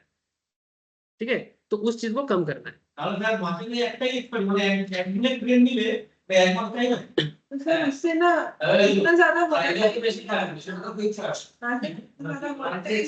मार्केट का वोलेटिलिटी भी कम होगा। गुड क्वेश्चन गुलटिमा। ठीक है, अगर इतना ज्यादा अप डाउन नहीं होगा तो मार्केट का जो वोलेटिलिटी है, ठीक है, वो चेंज हो जाएगा। ठीक है, तो अल्टीमेटली अच्छा और एक चीज, एक लास्ट पॉइंट 6 नंबर पॉइंट क्या बोला है, सुन ले यार तुम लोग। ठीक है, उसके बाद तुम लोग धीरे धीरे सब अपडेट मिलता जाएगा। ये एकदम कच्चा कच्चा है, बता रहा हूँ। ठीक है, ताकि मार्केट में आप लोग एक पहले से सावधान हो जाओ और गलत फहमी में ना आए। ठीक है, इसीलिए तो बोलना है, और क्या। Increasing tail risk coverage on the day of option expiry. Expiry के दिन हम लोगों को पता है कि मार्केट में क्या खेल होता है। ठीक है, एक्सपायरी के दिन एक्सेसिव रिस्क होता है। उस एक्सेसिव रिस्क को कवर करने के लिए ब्रोकर को बोला जा रहा है कि जो भी बायर बनेगा उस दिन, जो भी स्पेशली सेलर बनेगा, उनको 2% फॉर शॉर्ट ऑप्शन कॉन्ट्रैक्ट देना पड़ेगा। मतलब जो लोग सेलर बनता है उनको उनका जो टोटल कॉन्ट्रैक्ट साइज रहेगा, मानो 5 लाख का कॉन्ट्रैक्ट साइज है, उसका 2% वैल्यूएशन एटलीस्ट मार्जिन के रूप में देना पड़ेगा। इसको नाम दिया है एक्सट्रीम लॉस मार्जिन। इससे क्या होगा, सेलर जो एकदम बैठा है ना खाने के लिए, ठीक है, सेलर जो खाने के लिए बैठा है ना टाइम डिके यूज करके, उसको भी काम करना है। ठीक है, समझ रहे हैं आप लोग। যদি তারা প্রফিট করে বেরিয়ে গেল এক্সপেক্ট করে গেল কিন্তু 2% তো নিয়ে নেবে। 2% ऑलवेज मेंटेन करना पड़ेगा जब तक पोजीशंस पे रहेगा। प्रॉफिट करके निकल जाएगा तो फिर इसका क्या है, तुम तब पोजीशंस पे नहीं हो। ये तब लगेगा जब तुम पोजीशंस पे रहोगे। रिस्क तब तक है जब तक पोजीशंस पे, पोजीशंस खत्म तो रिस्क खत्म। एक्सपायरी ये जो है 2% जो लेगा एक्सपायरी वाले दिन ले। यस, ऑनलाइन में कुछ क्वेश्चन। यस बोलिए सर। 2% वो सर्विस चार्ज नहीं ना है? नहीं नहीं, सर्विस चार्ज नहीं है सर, इसका नाम है एक्सट्रीम लॉस मार्जिन। ये एक्सपायरी डेट के दिन लगा है। एक्स्ट्रा 2% ले रहा है वो डिपॉजिट के तौर पे। हाँ, डिपॉजिट के तौर पे। ये बाद में दे देगा, ये बाद में दे देगा, कोई फर्क नहीं पड़ता सेलर को। देखो क्या होता है, क्योंकि इनिशियल लेवल में कैपिटल का तो एक इम्पैक्ट पड़ता ही है सबको। वो तो ऐसे ही पैसा वाला सेलर। ठीक है, तो ये है मोटा मोटी अपडेट। पप्पू ओए, और भी तो है। और क्या हो गया, 6 पॉइंट बोल दिया तो। यही इंपॉर्टेंट 6 पॉइंट है जो मार्केट ने डिसीजन लिया। सर वो जो आप 2% वाला बोल रहे हैं, then वो एक्सपायरी डेट एक्सपायरी वाले दिन कमीशन लेंगे उसी दिन या उस दिन तक रहेंगे सब तक के लिए? ठीक है, वो एक्सपायरी डे के दिन ही है, वो 2% वो सेलर के लिए है। ठीक है, तो सर ये करंट मार्केट अपडेट है, इसका इम्पैक्ट ऑब्वियसली मार्केट में होगा। मार्केट में सबसे इंपॉर्टेंट चीज जो होने वाला है वो है मार्केट में সোজা হয়ে বসো না একটু, ডেটা দেখছিলাম ঠিক আছে সব দেখতে পাবে, মানে মানে আমার ক্লাসে পড়তে থাকবে না টাইম। আপনার কি এত ইয়ে নিয়ম প্রসিডিউর হয়ে গেল, টাইম হয়ে গেল, আজকে তাড়াতাড়ি হয়ে গেল। अच्छा एक्चुअली एक थोड़ा सा चीज कराना है, वो ईएमए क्रॉस को कंप्लीट कर दूंगा। तो ये जो 6 पॉइंट है ऑब्वियसली ये मार्केट को कंट्रोल करने के लिए है। तो इस चीज का क्या फायदा हो सकता है सर? एक चीज है कि मार्केट में जो स्पेकुलेटिव ट्रेडिंग है वो कम होगा। ठीक है, स्पेकुलेशन ट्रेडिंग कम होने के कारण आई होप सो, ऐसा मार्केट सबको ही होप में ही है कि क्या होगा। ठीक है, गैम्बलिंग थोड़ा कम होगा। और सबसे बड़ा चीज क्या है कि आप लोगों को तो ये कुछ नहीं लगता है ना, मैं थोड़ा स्लैंग ही यूज कर रहा हूँ कि हर दिन में 3 बार 4 बार 5 बार करके ट्रेड लेना है ना, ये भी थोड़ा कम हो जाएगा। अरे आपको नहीं होता है, किसी न किसी को होता रहता है, आई नो दैट। ठीक है, इसमें ये अच्छा मार्केट का वॉलेटिलिटी भी कम हो, मार्केट प्रेडिक्ट करना काफी इजी लगेगा और मार्केट में एक बहुत सुंदर पोजीशंस लेके काम कर सकते हैं। ठीक है, ठीक है, 15 दिन में एक्सपायर होगा ना निफ्टी, मतलब कल क्या होगा ये वो हम ऑलमोस्ट आने से ही पता लगेगा सर कब एक्सपायरी करेगा। ये आने तो मोटा मोटी इतना बोला गया है कि एवरी इंपॉर्टेंट इंडेक्स को हफ्ते में एक ही बार एक्सपायरी मिले, यानी एक एक्सचेंज एक हफ्ते में एक ही इंडेक्स को एक्सपायर कर सकता है। दैट मींस बीएसई जो है वो एक हफ्ते में या तो निफ्टी को एक्सपायर करेगा या तो सेंसेक्स को एक्सपायर करेगा। बैंक निफ्टी सेंसेक्स के अंदर आता है। बैंक निफ्टी एनएससी के अंदर, निफ्टी माने एनएससी का प्रोडक्ट है और सेंसेक्स माने बीएसई का। ऐसा करके मेन बेंचमार्क क्या है? बेंचमार्क तो दो ही है, बेंचमार्क तो दो ही है, एक निफ्टी है एक सेंसेक्स है। तो बेंचमार्क इंडेक्स को एक बेंचमार्क इंडेक्स माने जो मेन इंडेक्स है, मेन इंडेक्स निफ्टी का सेंसेक्स ही है, बाकी जो है वो सब सब ब्रांच। इसका इम्पैक्ट कल क्या होगा? कल देखो मार्केट खुलने दो, साइडवेज लगता है मुझे, जोर का गिरेगा। ठीक है, वो देखता हूँ सर क्या मार्केट, अभी मैं भी कंफ्यूज हूँ कि मार्केट इसको कितना पॉजिटिवली लेगा या कितना नेगेटिवली लेगा या बहुत नेगेटिव लेगा। ठीक है, ये भी थोड़ा देखने वाला सिचुएशन है। क्या लगता है आप लोगों को नेगेटिव लगेगा? मार्केट पॉजिटिव ही लेगा, मैंने मार्केट क्या बोलने जाएगा कि देख लेंगे जो भी होगा। अच्छा सुनो सुनो, आज ज्यादा टाइम नहीं है इसीलिए मैं बोला था कि आज ऑप्शन स्ट्रेटेजी नहीं लूंगा, आज पूरा कैलकुलेट कर लिया था क्योंकि मेरे को पता था ये 6 पॉइंट के बारे में बात करूंगा। बेटा ঠিক আছে আজকে এটা কমপ্লিট করে দিই, কালকে এটাকে আটকে গেছে। सर वो वाला एक तो आपने बताया कौन सा? कल बताएंगे, कल और परसों तो स्ट्रेटेजी कराऊंगा। ये सुनो, कल टेक्निकल क्लास में हम लोग एक पॉइंट पढ़ रहे थे, इसका नाम था मूविंग एवरेज। उसमें हम लोग लास्ट दिन एक बहुत इंटरेस्टिंग चीज पढ़े थे कि मार्केट में अगर आपको बने रहना है, क्या करना है? बने रहना है, तो ईएमए एक्सपोनेंशियल मूविंग एवरेज एक बहुत वाइटल इंडिकेटर है। मैं आप लोगों को मैजेगन डॉक से दिखाया था, याद है? हाँ, 500 से 5000 तक गया और उसमें ईएमए हेल्प किया हमें। ठीक है, गजब का हेल्प किया। इवन 2000 के बाद भी ये मैंने नहीं हेल्प किया कि आपको अगर बना रहना है। काफी लोगों ने सेल कर दिया मैजेगन डॉक, मैं क्लास में बोला भी था। हाँ, अरे तू जो बोलता है ना उसी को मैं कॉपी करके रिपीट करता हूँ, सीरियस। आप सर्च भी नहीं करते। सुमित बोलेगा, मैं उसको कॉपी करके पेस्ट।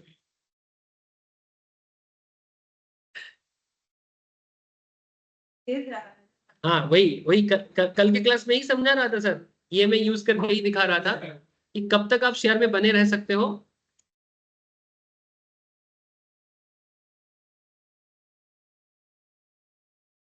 देखो ये में जो था मूविंग एवरेज एक्सपोनेंशियल, कल यही चीज एक्चुअली समझा रहा था कि कब तक आपको शेयर में बने रहना है, जब तक ये exponential moving average line current market के नीचे है। जब तक current market exponential moving average को ऊपर से क्रॉस नहीं कर लेता, यहां पर किया ना, यहां पर सेल जोन बन रहा है। सपोज आप इस पॉइंट पे एंट्री लिए हैं, एंट्री करना कब होता है, जब मूविंग एवरेज लाइन को करंट मार्केट नीचे से क्रॉस करता है। मूविंग एवरेज लाइन को जब करंट मार्केट नीचे से क्रॉस करता है, that is a entry point, ये बाइंग जोन होता है। जैसे हम लोग यहाँ पर देख पा रहे हैं, ये कहाँ था, मार्केट ऑलमोस्ट 2800 में था। अब नॉर्मली मार्केट में पार्टिसिपेंट्स का क्या कॉन्सेप्ट होता है, तो भी 2800 में ले रहे, 3000 आएगा बेच देगा, बहुत है ना। लेकिन कब तक बना रहना है, जब तक current market moving average line के अबव में परफॉर्म करता है। जब तक current market above, current market average के अबव रहेगा, तब तक बने रहना। अगर नीचे आएगा तो वो सेल ट्रिगर करता है। जैसे यहां पर देखो ना, तो वो जो 200 EMA है उसी का कॉन्सेप्ट यही से ना बनता है। কোনটা? হ্যাঁ, এটা তো জাস্ট একটা সিঙ্গেল ইএমএ। কেন বুঝবে?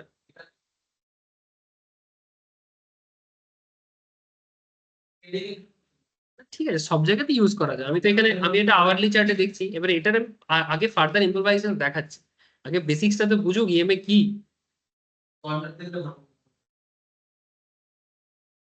देखो सर, जब तक ये मार्केट करंट एवरेज लाइन के अबव में बना हुआ है, तब तक तुम होल्ड करके रखो, ठीक है। लेकिन हाँ सर, बीच में डराया ना, ये देखो ये वाला कैंडल, लेकिन सर ये एक कैंडल ही डरा है, उसके बाद मार्केट साइडवेज रहा है काफी दिनों तक। तो यहाँ पर आपको होल्डिंग का सिचुएशन बता रहा है, लेकिन ओवरऑल सिचुएशन जो है मार्केट मूविंग एवरेज के अबव ही रहा है। तो जब तक अबव रहा है, कहाँ, अरे लाइन ऊपर नहीं जाएगा, मार्केट को ऊपर रहना है, लाइन को नीचे रहना है, ये बने रहने के लिए, होल्ड करने के लिए। अगर अगर मार्केट नीचे आ जाएगा, लाइन ऊपर हो जाएगा, जैसे कि यहाँ पर हो रहा है, देखो जैसे यहाँ पर हुआ है बाद में, ये बजट डे के डे तक ऑलमोस्ट रहा है। जब तक बजट चला है, देखो क्या हुआ, नीचे आ गया मार्केट और लाइन ऊपर चला गया, है ना। तो जब मार्केट नीचे आ जाता है और लाइन ऊपर चला जाता है, तो अल्टीमेटली आपका सेलिंग जोन बन रहा है। तो बेसिकली ये लॉन्ग टर्म पोजिशन होल्डिंग में भी हेल्प करता है। अब इसका और भी इंप्रोवाइजेशन है, ये तो जस्ट मैंने कल समझाया था कि ये में एप्लीकेशन कैसे करना है, ठीक है। अब यहाँ पर एक छोटा सा चीज है, इसको हम लोग बोलते हैं सर ये में क्रॉस, क्या बोलते हैं, moving average cross over system, या फिर इसको शॉर्ट में ये में क्रॉस भी बोलता है। अब ये पॉइंट एक बार सुन लो, ये में क्रॉस क्या है, छोटा सा पॉइंट है बट काफी इंपॉर्टेंट है। As it's evident now, the problem with the plain vanilla moving average system is that, sir, plain vanilla क्या होता है? मन में सवाल आ ही सकता है, आप बहुत जगह में पढ़ोगे या सुनोगे plain vanilla plain vanilla. Sir किसी भी चीज का जो सिंपलेस्ट फॉर्म होता है फाइनेंशियल मार्केट में, उसे प्लेन वैनिला कहा जाता है। जैसे ये तो शेयर मार्केट में देख रहे हो आप, हम लोग जब कोर फाइनेंस पढ़ते हैं या पढ़ाते हैं, वहां पर बॉन्ड मार्केट भी पढ़ाते हैं, ठीक है। डिवेंचर मार्केट, बॉन्ड मार्केट होता है ना। जैसे आप लोग म्यूचुअल फंड में पैसा डालते हो, तो म्यूचुअल फंड वाले तो सारा पैसा इक्विटी में नहीं डालता, वो बॉन्ड में भी डालता है, डेब्ट में भी डालता है। तो वहां पर ना हम लोग बॉन्ड को भी पढ़ाते हैं इस तरह से, प्लेन वैनिला बॉन्ड में, प्लेन वैनिला बॉन्ड। तो इसका मतलब क्या, वैनिला आइसक्रीम मिलेगा उसमें, ठीक है। इट्स नॉट लाइक, एक्चुअली क्या है ना, ये जो यूरोपियंस है ना, अमेरिकन है ना, सो कॉल्ड, इनका एक कल्चर क्या है कि ये किसी भी चीज को नॉर्मल तरीके से याद नहीं रख पाते, हर चीज के साथ एक खाने का नाम जोड़ना जरूरी है।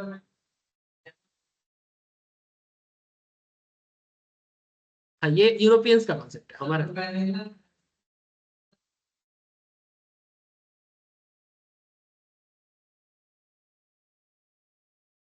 एग्जैक्टली शायद वही कारण होगा ये लोग उसको प्लेन बनना। और ये यूरोपियंस में एक एटीट्यूड भी है, वो हर चीज को खाने से जोड़ता है।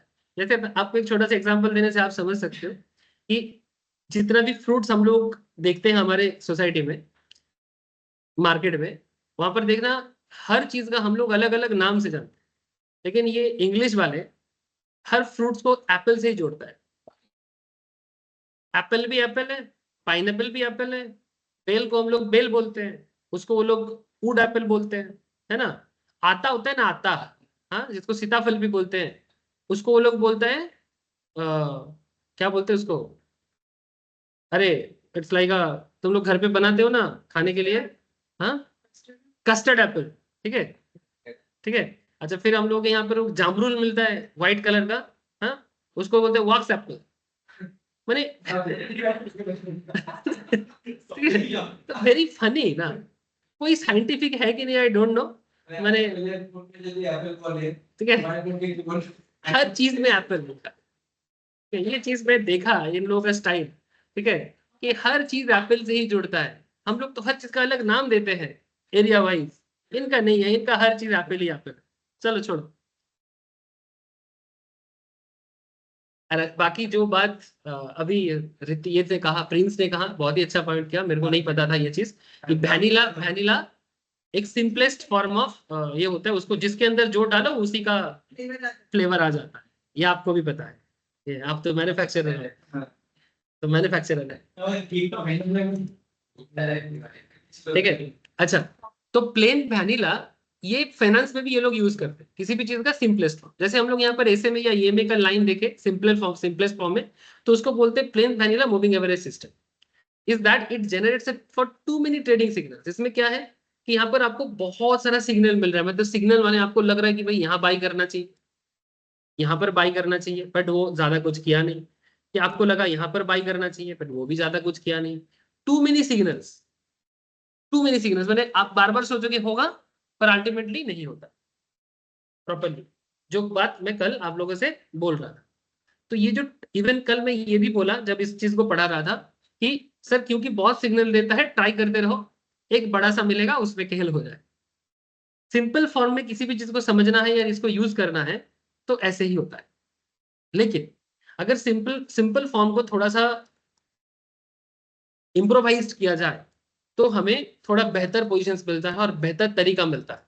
क्या तरीका है sir? Moving average crossover system is an improvisation over the plain vanilla moving average system. It helps the trader to take fewer trades in a sideways mode. Fewer trade in a sideways mode. माने जब market में momentum नहीं है, जैसे हम लोगों ने कल क्या पढ़ा कि मूविंग एवरेज बेस्ट काम कब करता है? जब मार्केट में मोमेंटम हो। Very good. जब मार्केट में मोमेंटम हो तब मूविंग एवरेज बेस्ट काम करता है, साइडवेज में वो काम कम करता है, ऑलमोस्ट मिस, बहुत ज्यादा फॉल्ट भी हो जाता है उससे। So instead of the using single moving average in MA crossover system, the trader combines two moving averages. This is usually referred to as smoothing. इस चीज को हम लोग क्या बोलते हैं? स्मूथिंग बोलते हैं, मैंने वो काफी इजी हो जाएगा। Typical example of this would be, आप 50 दिन का ईएमए यूज करो, मार्केट का बहुत पॉपुलर एनालिसिस है सर। 50 दिन, 100 दिन, 200 दिन भी यूज किया जाता है, समझाते हैं सर, देखो तो यही तो बता रहे हैं। द शॉर्टर मूविंग एवरेज हम लोग नॉर्मली देखते हैं 50 डेज। इस केस में इससे भी कम आप यूज कर सकते हो, आप अपने हिसाब से चेंज भी कर सकते हो, लेकिन एटलीस्ट एक लंबा टाइम का एवरेज नहीं देखोगे तो तुमको पता नहीं चला। मैंने तुम 5 दिन का देख के क्या कर लोगे, समझ में थोड़ी ना आएगा। मैं तुमको 2 दिन में देख के क्या पता करूँ, लेकिन अगर तुमको मैं 1 महीना 2 महीना से देखूंगा कि तुम्हारा एक एवरेज हैबिट मेरे को पता चलेगा।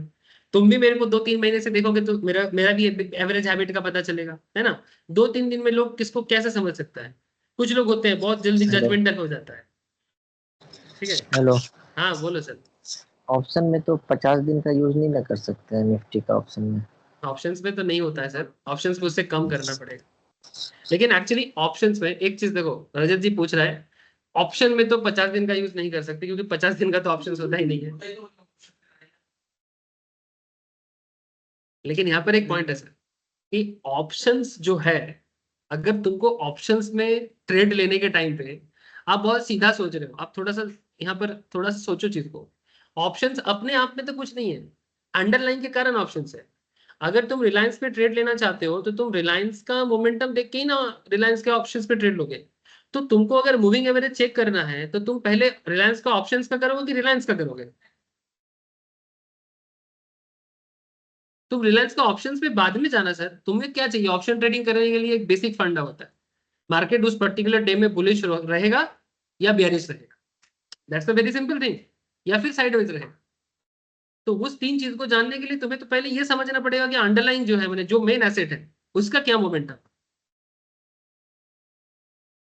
तो फिर तुम मूविंग एवरेज ऑप्शन ट्रेडिंग करने के टाइम पे भी जो मेन एसेट है उस पर तो यूज करो पहले। निफ्टी का मूविंग एवरेज चेक करोगे तभी जाके ना निफ्टी का स्ट्राइक ऑप्शन स्ट्राइक चूज कर पाओगे। उसके बाद तुम जब ट्रेड में पोजीशंस में हो तब तुम वहां पर 7 दिन 8 दिन 9 दिन चेक करो। কেন যদি তুই যদি লাস্ট কিছুদিনের মুভিং এভারেজ চেক করিস ঠিক আছে তো তোর খুব অসুবিধা তো কিছু হবার নেই। ऑप्शन में काम करेगा मूवी इसमें का स्ट्राइक मतलब अच्छा एक बार कॉन्सेप्ट क्लियर करने दो फिर काम करेगा कि नहीं करेगा। देखो सर हर चीज का एक अपना अपना एनालिसिस होता है कि आप लोग जल्दी जल्दी ना डिसीजन में मत आ जाओगे ये काम नहीं करता वो काम नहीं करता। ठीक है हाँ करता है मैं सब चीज काम करता है अब थोड़ा पहले देख तो लो। लेकिन आप मेरा ये बात को तो इग्नोर नहीं कर सकते ना कि आप जब शेयर में ऑप्शंस कर रहे हो या किसी इंडेक्स में ऑप्शंस में जा रहे हो तो इंडेक्स के ऊपर ना ऑप्शन डिपेंड करता है। तो तुम मूविंग एवरेज यूज मेनली मैं कहाँ सिखा रहा हूँ ऑप्शंस में थोड़ी ना सिखा रहा हूँ स्टॉक के ऊपर करना सिखा रहा हूँ ना। तो स्टॉक में अगर तुम उसको यूज कर रहे हो तो उसके ऊपर उसका इंपैक्ट तो ऑप्शंस में ही आता है जब तुम ऑप्शंस में जा रहे हो। ऑप्शंस में हम क्यों जाते हैं क्योंकि कम पैसे में ज्यादा प्रॉफिट मिलता है और क्या रीजन है ना कम इन्वेस्टमेंट में थोड़ा ज्यादा पैसा कमा सकते हैं और यहाँ पर ज्यादा इन्वेस्टमेंट में ठीक है ये शॉर्ट टर्म में ज्यादा दे सकता है वहां पर ज्यादा इन्वेस्टमेंट में लॉन्ग टर्म में कुछ मिलेगा शॉर्ट टर्म में तो कुछ है नहीं। आज बोलोगे तो आज कुछ नहीं मिलेगा या फिर कल बोलोगे तो कल नहीं मिलेगा मे भी 1 महीना बाद मिलेगा मे भी 1 हफ्ता बाद मिलेगा। हाँ पर्टिकुलर डे में मोमेंटम हो तो अलग बात जैसे उस दिन हिंदाल्को में 2% का ग्रोथ है ना और भी 2-4 शेयर में 1-1.5% का ग्रोथ वो था ना जिस दिन मार्केट गिरा था जिस दिन पूरा मार्केट गिरा था कुछ शेयर्स में। लेकिन हिंदाल्को का मैं बोला था ठीक है मेटल स्टॉक्स मैं बोला था मेटल स्टॉक पे ग्रोथ रहेगा अब बढ़ेगा ना सर। अच्छा देखो तो ये 50 दिन का ईएमए 100 दिन का ईएमए 50 दिन यहाँ पर क्या है शॉर्टर टाइम फ्रेम है is all to refer to as faster moving average. 50 दिन माने फास्टर मूविंग एवरेज कैसे जितना एवरेज कम होगा वो फास्ट मूव करेगा जितना ज्यादा लोड बढ़ेगा वो स्लो मूव करेगा। तो यहाँ पर आप ऐसे सोच सकते हो कि जैसे मुंबई में चलता है मुंबई में कभी गए हो सर आप लोग वो तो मुंबई गए रहा है ना इसका घर है मुंबई। तो मुंबई में जब ट्रेन चलता है एक फास्ट लाइन होता है एक स्लो लाइन होता है सही बोल रहा हूँ सर। ट्रेन सर आते ही रहता है यस सर आता रहता है लेकिन दोनों लोगों के लिए अलग अलग लाइन है। फर्स्ट लाइन में वो लोग चढ़ता है जो जिसको हम लोग यहाँ पर गैलोपिंग ट्रेन बोलते हैं ना ठीक है जो कम स्टेशन में रुकेगा वो फर्स्ट लाइन में चलता है और जो हर स्टेशन में रुकेगा वो स्लो लाइन में चलता है। ठीक है नहीं ये मैं ट्रेन का ही बात कर जैसे हमारे यहाँ पर हावड़ा सियालदह लाइन में भी लोकल चलता है कुछ चलता है गैलोपिंग स्टाइल वो वेरी फ्यू स्टेशन पे रुका ठीक है और कुछ है जो हर स्टेशन में रुके। इसलिए कई लोग जो लोकल में भी चढ़ते हैं वो चढ़ने के टाइम पे पूछ लेते हैं दादा उल्टे घोड़े दाना पे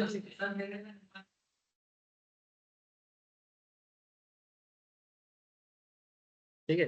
तो ये मुंबई में जैसे होता है ना स्लो लाइन फर्स्ट लाइन यहाँ पर भी ये 50 दिन का एवरेज जो है ये स्लो लाइन की तरह काम करेगा और 50 दिन का ये में फर्स्ट लाइन की तरह काम करेगा और 100 दिन का एवरेज स्लो काम करेगा।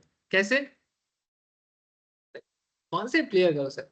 Shorter moving average takes a lesser number of data points to calculate the average hence it tends to stick closer to the current market.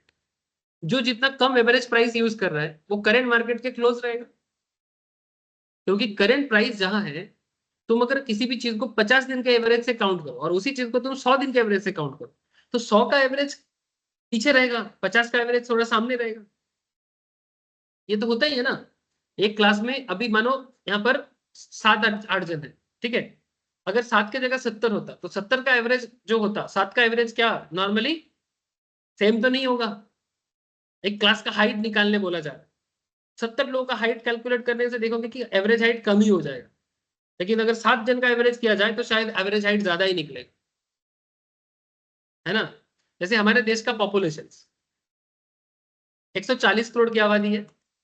अब हमारे देश में ना रिच लोग भी बहुत रहते हैं इतना रिच है कि जितना अमेरिका में भी नहीं। हमारे देश में इतना रिच लोग हैं number of rich high net worth individual, शायद उतना हाई नेटवर्थ इंडिविजुअल्स अमेरिका में भी नहीं है परसेंटेज, मैंने ओवरऑल मैंने सॉरी एब्सोल्यूट नंबर पे, लेकिन जब परसेंटेज किया जाता है टोटल पॉपुलेशन पे तो हम काफी पीछे आ जाते हैं, वो काफी आगे आ जाते हैं। इसलिए अमेरिका का एवरेज इनकम हाई है क्योंकि वो कम नंबर ऑफ पॉपुलेशन पे काउंट करते हैं, और हमारा एवरेज इनकम काफी लो है क्योंकि नंबर ऑफ पॉपुलेशन बहुत ज्यादा। समझ रहे हैं सर? ऐसा बहुत चीजें तुम ट्राई करके देख सकते हो। जैसे काफी लोग बात करते हैं कि एक चीज के बारे में मार्केट में बहुत बहस होता है, ये इसको बोलते हैं सर पीपीपी बोलते हैं, GDP as per PPP, purchasing power parity. माने कौन से जगह में पीपीपी हाई है? पीपीपी हाई होना माने लिविंग स्टैंडर्ड अच्छा है। तो लिविंग स्टैंडर्ड में अगर देखा जाए तो इंडिया का लिविंग स्टैंडर्ड वर्ल्ड इकोनॉमी कम करके रखा है। लेकिन यहाँ पर एक इंटरेस्टिंग चीज है, जैसे मानो अमेरिका में तुम अगर एक बॉटल पानी खरीदने जाओगे तुम्हारे पॉकेट से कितना पैसा जाएगा, इवन वहां के मनी के हिसाब से। यहाँ पर एक बोतल पानी कितने में मिलेगा, यहाँ पर सब्जी कितने में मिलेगा, मैंने डेली जिंदगी का जो गुजारा है यहाँ पर कितना सस्ता है और अमेरिका में कितना सस्ता है। तो सस्ता इंडिया है। तो इस हिसाब से देखा जाए हमारे यहाँ पर पैसा कम दिखता है, बट पीपीपी लेवल में, परचेसिंग पावर पैरिटी लेवल में हम लोग कुछ खराब परफॉर्म नहीं करते। 40-45,000 इनकम में तुम इंडिया में जो लिविंग स्टैंडर्ड पा सकते हो, अमेरिका में अगर तुमको 1.5 लाख 2 लाख टका भी सैलरी दिया जाए वो लिविंग स्टैंडर्ड तुम नहीं ला सकते, तुम उससे गरीबी के खाओ।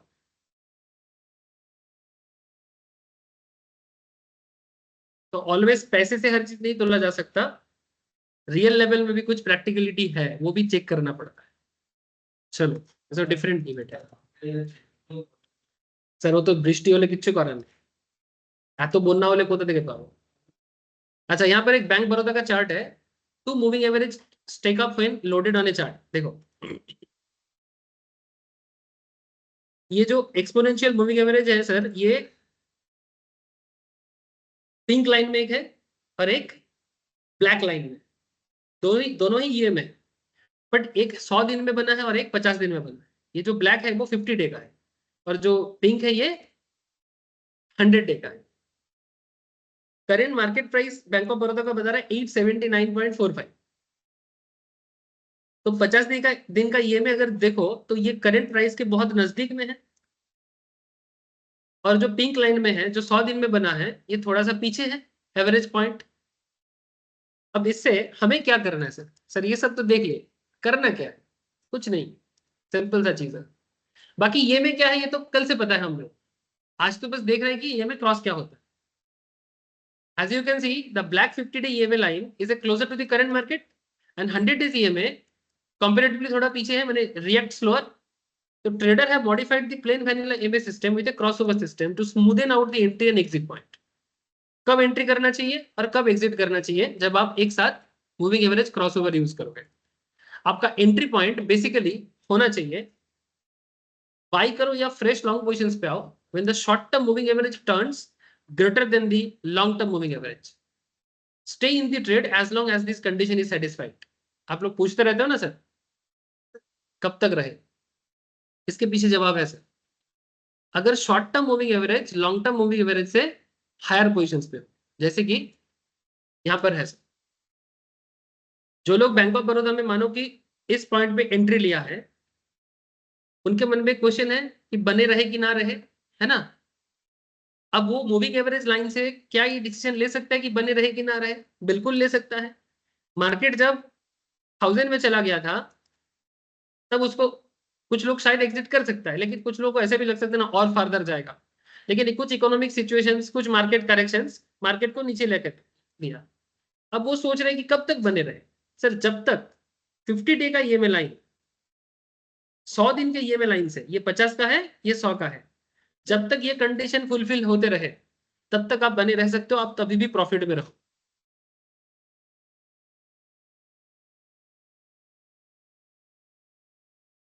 लेकिन इसका विपरीत हो जाए तो आपका धीरे धीरे जो भी प्रॉफिट हुआ था वो लॉस हो जाएगा। अगर 50 दिन, जैसे देखो इस पॉइंट पे 50 दिन जब 100 दिन को कट रहा है ऊपर से, देख रहे हैं सर इस पोजीशंस पे मार्केट गिरा है, और जब तक ऊपर बना रहेगा माने मार्केट में अभी भी तुम स्टे कर सकते हो। बात दिमाग में जा रहा है सर? बहुत खतरनाक चीज है और बड़े बड़े एक्सपर्ट इसको यूज करता है।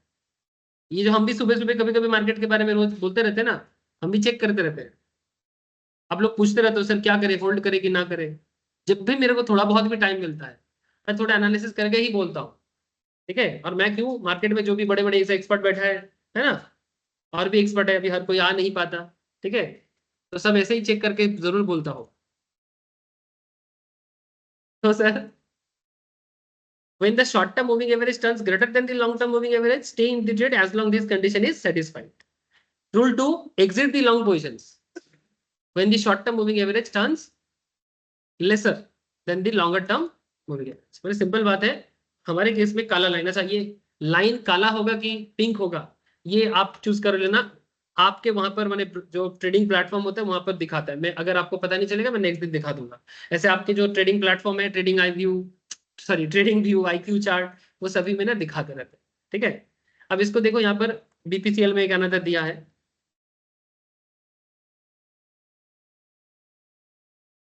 50 दिन का मूविंग एवरेज है। ये देखो, ये क्या बोल 2 रूल है। कहाँ थे तुम? तब तक ट्रेड में बने रहो, तब तक ट्रेड में बने रहो जब शॉर्टर टर्म लॉन्गर टर्म से ज्यादा है। मैंने ब्लैक लाइन हमारे केस में 50 दिन का था और पिंक लाइन हमारे केस में 100 दिन का था। अब तब तक ट्रेड में बने रह सकते हो जब तक 50 डे का EMA 100 डे के ऊपर ही रहे, तब तक तुम स्टे कर सकते हो। और अगर 50 डे का EMA लाइन 100 दिन के EMA लाइन को ऊपर से अगर ऐसा करके कट कर लेता है ऊपर से, तो ये पॉइंट पे बेच के निकल जाओ भाई और नहीं रहो, क्योंकि आगे आपका जो भी प्रॉफिट था वो जाने वाला, ठीक है। ये एवरेज लाइन हमें सिंपल सिखाते हैं और इसको बोलते हैं स्मूथिंग या फिर क्रॉस ओवर मूविंग एवरेज। हाँ, दोनों एक्सपोनेंशियल होने से ज्यादा अच्छा है। सर बेहतर है कि ऑलवेज EMA यूज करो, बिकॉज EMA इसके बारे में बात कर चुके हैं कि EMA ऑलवेज क्लोजिंग प्राइस को लेकर बनाया जाता है और सिंपल मूविंग एवरेज क्लोजिंग को लेकर सिर्फ बनाया नहीं जाता, ठीक है। सिंपल थोड़ा कम रिएक्टिव है, simple is not bad but simple थोड़ा कम रिएक्टिव है, EMA थोड़ा बेटर रिएक्टिव है, ठीक है। जैसे यहाँ पर देखो, इस पॉइंट पे हम लोग देख रहे हैं मल्टीपल ट्रेडिंग सिग्नल्स दिया है कि बार बार ऐसा लग रहा है जैसे मार्केट में मोमेंटम है, मूविंग एवरेज नीचे है और मार्केट उसको नीचे से कट कर रहा है। तो जिस पॉइंट पे मूविंग एवरेज को नीचे से कट करता है उस पॉइंट पे एंट्री लेना अच्छा होता है। लेकिन देखो 3-4 बार बैड सिग्नल है, लेकिन इस पॉइंट पे जब यहाँ पर मार्केट क्रॉस किया और BPCL देखो बना रहा पूरा मार्केट में। अब इस चीज को थोड़ा सा ऐसे देखें, the market were moving sideways, moving average suggests that at least 3 trading signals, however 4th trade was winner. Actually ये winner हुआ, बाकी जो 3 ट्रेडिंग सिग्नल्स है ये बेसिकली फॉल्स निकला, लेकिन विनर कहाँ हुआ? लास्ट में जाके। लेकिन यही चीज आप EMA क्रॉसओवर में बेहतर कर सकते हो। देखो EMA क्रॉसओवर में यही चीज तुम बेहतर कर सकते हो। जब मार्केट सिंगल में था, यहाँ पर तुम देखो ब्लैक लाइन और पिंक लाइन एक ही साथ है, तो हमें क्या चाहिए? हम चाहते हैं कि जिस टाइम पे ब्लैक लाइन पिंक लाइन को, मैंने हमारे केस में 50 day EMA and 100 day EMA, और हमने 100 डे EMA की जगह क्या चूज किया? 100 डे मैंने पिंक और ये मैंने 50 मैंने शॉर्ट। तो किस पॉइंट पे एंट्री लेना चाहिए? जिस पॉइंट पे 50 डे 100 डे को नीचे से क्रॉस करता है। तो जब तक ये दोनों सेम पोजीशंस पे है तब तक ट्रेड लेना ही नहीं चाहिए। तो you can easily avoid this.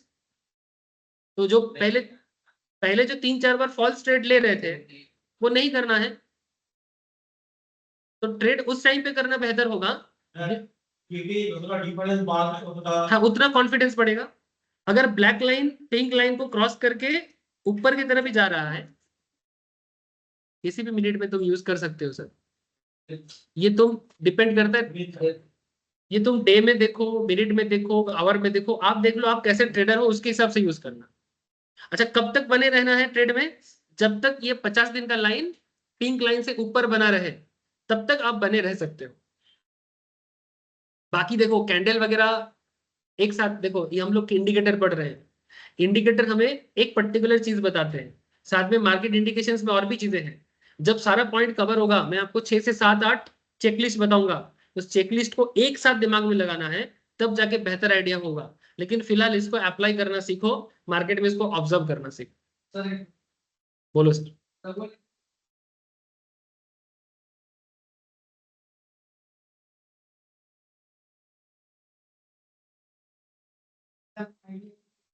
हाँ ऑब्वियस, आइडियल कोई भी चीज बुक्स में ही होता है, ठीक है। जैसे बीवी क्या हो, सुंदर हो, है ना, आप सोचते हो ये किताब में लिखा है। लड़का क्या हो, राजपूत जैसा हो, है ना। वास्तव में कौन कैसा होगा वो तो सामने ही पता चलेगा ना। एग्जैक्ट सर, ये हर चीज में होता है, ठीक है। सर बोल रहे क्या, अगर हम मतलब एंट्री पॉइंट वो आइडियल एंट्री पॉइंट छोड़ दें तो उसके बाद भी एंट्री लिया जा सकता है अगर क्रॉस ओवर हो जाए। बिल्कुल, क्यों नहीं लिया जा सकता, ऊपर की तरफ है तो जब तक बना रहेगा तब तक ले सकते हैं। लेकिन हाँ, अगर आप सही टाइम पे एंट्री करोगे थोड़ा ज्यादा फायदा में रहोगे। ऑब्वियसली उसमें ये पूरा डिपेंड करते हैं risk taker and risk averse के ऊपर। एक ही बॉल में राहुल द्रविड़ बॉल छोड़ देता है, उसी बॉल में शिवम छक्का लगाता है। सेम बॉल में रोहित शर्मा छक्का लगाता है, उसी बॉल में विराट कोहली डिफेंस करता है। तो ये आप देखो ना कि एंट्री लेना है कि छोड़ना है। आप कैसे बैट्समैन उस पर डिपेंड करता है, कैसे ट्रेडर उस पर डिपेंड करता है। सबका एक स्ट्रेटेजी नहीं होगा। सर यहाँ पर 50 और 100 बताए, कुछ और यूज नहीं कर सकते? अरे क्यों नहीं कर सकते? अगर आप शॉर्ट टर्म ट्रेडर हो, 9 दिन का ईएमए, 21 दिन का ईएमए। अगर आप मीडियम टर्म ट्रेडर हो, लाइक फ्यू वीक्स के लिए करते हो, 25 दिन एंड 50 दिन। अगर आप कुछ फ्यू मंथ्स का पोजिशनल ट्रेडिंग करते हो, 50 एंड 100 दिन का करो। अगर आप लॉन्ग टर्म ट्रेडर हो, मैंने इन्वेस्टमेंट टाइप का करते हो, 1-2 महीना 3 महीना, 100 दिन का ईएमए, 200 दिन का ईएमए। मैंने 100 मैंने शॉर्ट टर्म, 200 मैंने लॉन्ग टर्म, ऐसा, ठीक है। बाकी आप लोगों को मैं एक होमवर्क दे रहा हूँ, घर पे आप क्रॉस ओवर ईएमए अप्लाई करना बहुत इजी होता है सर, बहुत ज्यादा मुश्किल नहीं है। यहाँ पर इसको डिलीट करो, यहाँ पर जाओ, लिखो यहाँ पर क्रॉस, ईएमए क्रॉस, ठीक है। ये देखो। हेलो हाँ सर। सर, आप तो ईएमए सिर्फ बोले थे ना, क्या बोला था मैंने? एक इंडिकेटर के बारे में बोले थे ईएमए। हाँ, ईएमए क्रॉस। ईएमए अभी क्रॉस क्या है? ये बाबा रजत जी, इतना बड़ा क्लास कर लिया। रजत जी बोले कि ईएमए क्रॉस क्या है, तो मैं इतना देर से तो ईएमए क्रॉस ही पढ़ा रहा हूँ। नहीं नहीं नहीं, वो नहीं बोल रहा हूँ, मतलब मैं बोल रहा हूँ कि एक जो कल हम आपसे पूछे थे तो ईएमए लगाना हम सीखे थे। हाँ, कल कल सिंगल ईएमए सीखे थे, आज ईएमए अच्छा क्रॉस अच्छा, सीखे, ठीक है। वो तो दो लगाएंगे, एक ईएमए एक ईएमए क्रॉस। नहीं, अगर ओनली ईएमए का प्रॉब्लम बताए कि ओनली ईएमए में आपको एंट्री पॉइंट ढूंढने में दिक्कत होता है, ओनली ईएमए लगाना कोई बुरी नहीं है। अच्छा लेकिन ओनली ईएमए में आपका कुछ रेस्ट्रिक्शंस है, कुछ वीकनेस है, वो वीकनेस हमको ईएमए क्रॉस में क्लियर हो जाता है ना। वो जो अच्छा गलत सिग्नल्स है उससे बच सकते हैं हम लोग, স্যার ठीक है। এর সঙ্গে এমএসসিডিটা হলে কি আরো স্ট্রং হয় ব্যাপারটা हाँ একই ऑब्वियसली, রকম ক্রস हाँ ক্রস निश्चय, করতে एमएससीडी सर, इसके साथ एमएससीडी भी यूज कर लो, ठीक है। मैं नेक्स्ट दिन एमएससीडी भी बताऊंगा, ठीक है। ऑब्वियसली सारा पॉइंट एक साथ जब मैच करता है ना, तो ट्रेडिंग में अच्छा मजा आ जाता है। अब एक साथ मैं हेलो खिचड़ी नहीं पकाना चाहता, फिलहाल मैंने एमए क्रॉस ठीक, बताया। आप एमए क्रॉस को अप्लाई करना सीखो, इसको यूज करके देखो जो मैंने क्लास में पढ़ाया वो हो रहा है कि नहीं हो रहा है, ठीक है। जरूरत पड़ने से नेक्स्ट क्लास में मैं फिर से बताऊंगा, नेक्स्ट क्लास माने नेक्स्ट वीक। अच्छा, नेक्स्ट वीक तो कोई क्लास नहीं होगा, ठीक है, बिकॉज नेक्स्ट वीक तो दुर्गा पूजा का छुट्टी रहेगा। कल और परसों 2 दिन ऑप्शंस का क्लास जो है वो होगा, ठीक है। इन द मेन टाइम आप लोग घर पे रिवाइज करते रहो, और जो भी सिखाया जा रहा है उसको घर पे अप्लाई करते रहो, और वो सब अप्लाई करते हुए। हेलो अच्छा, मैं देख के रखूंगा, अगर होगा तो बताऊंगा, ठीक है। सर अभी की तरफ से वही कौन सा? हाँ, जब तक नीचे के, ये देखो ना, यहाँ पर देखो, ये मैजेंट डॉक में है ना, तो ये बेसिकली क्या सिचुएशन है, इसमें कौन सा लॉन्ग टर्म है, कौन सा शॉर्ट टर्म है, देखना पड़ेगा। हेलो इसका मतलब ये अभी एंट्री पॉइंट नहीं है, ठीक है, इसका नहीं। चेक करो ना सर, हेलो आप लोग थोड़ा चेक करो। हाँ बोलिए हेलो रजत जी, बोलिए।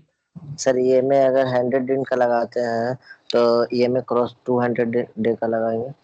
सर जब आप ईएमए क्रॉस करोगे ना, आप हाँ। एक चीज ये सुनो रजत जी का कुछ डाउट हो रहा है। ये देखिए, जब आप ईएमए क्रॉस लगाओगे आपको और अलग से ईएमए लगाने का जरूरत नहीं है, क्योंकि ईएमए क्रॉस के अंदर ऑलरेडी 2 ईएमए यूज हो रहा है। तो अच्छा, अलग से और सिंगल ईएमए यूज मत करिए। जैसे ये यहाँ पर शॉर्ट देखो, 9 शॉर्ट 9 है तो और लॉन्ग यहाँ पर 26 है। आप अपने मर्जी से इसको चेंज भी कर सकते ये हो डिपेंडिंग ऑन ये योर जो ट्रेडिंग स्टाइल। ये जो शॉर्ट 9 है वो डे बोल रहा है ना। हाँ, ये 9 दिन का है। ये आवरली अच्छा, चार्ट में है, इसका मतलब 9 घंटे का है। इसको चार्ट को चेंज करो तो ये डे हो जाएगा। ये डे में कन्वर्ट करो तो ये डे के हिसाब से हो जाएगा। फिर 9 दिन 26 दिन हो तो 9 जाएगा। दिन 26 दिन हो जाएगा। अच्छा, इनपुट में कलर होता है ना। हाँ, और कलर भी आप अपने मर्जी से चेंज कर सकते हो स्टाइल अच्छा, में जाके। स्टाइल में स्टाइल में ये क्या जाके होता है? ये विजिबिलिटी मतलब क्या सर, विजिबिलिटी में जाके आप बेसिकली कैसे देखना चाहते हो, मिनट देखना चाहते हो, आवरली देखना चाहते हो, वो अपनी मर्जी से चेंज कर सकते हो।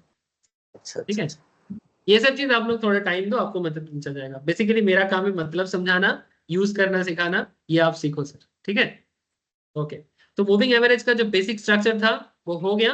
अब इसके आगे मैं आपको मूविंग एवरेज रिलेटेड और भी चीजें, मैंने बाकी इंडिकेटर जो है वो मैं आपके साथ बात करूँ। ठीक है, थैंक यू सर, आज का क्लास इतना ही है। कल मिलते हैं ऑप्शंस के क्लास में। Bye sir. Bye okay sir, bye sir. Bye sir, शुभ मोहल्ला to all of you. Shubham वाला से। Okay sir.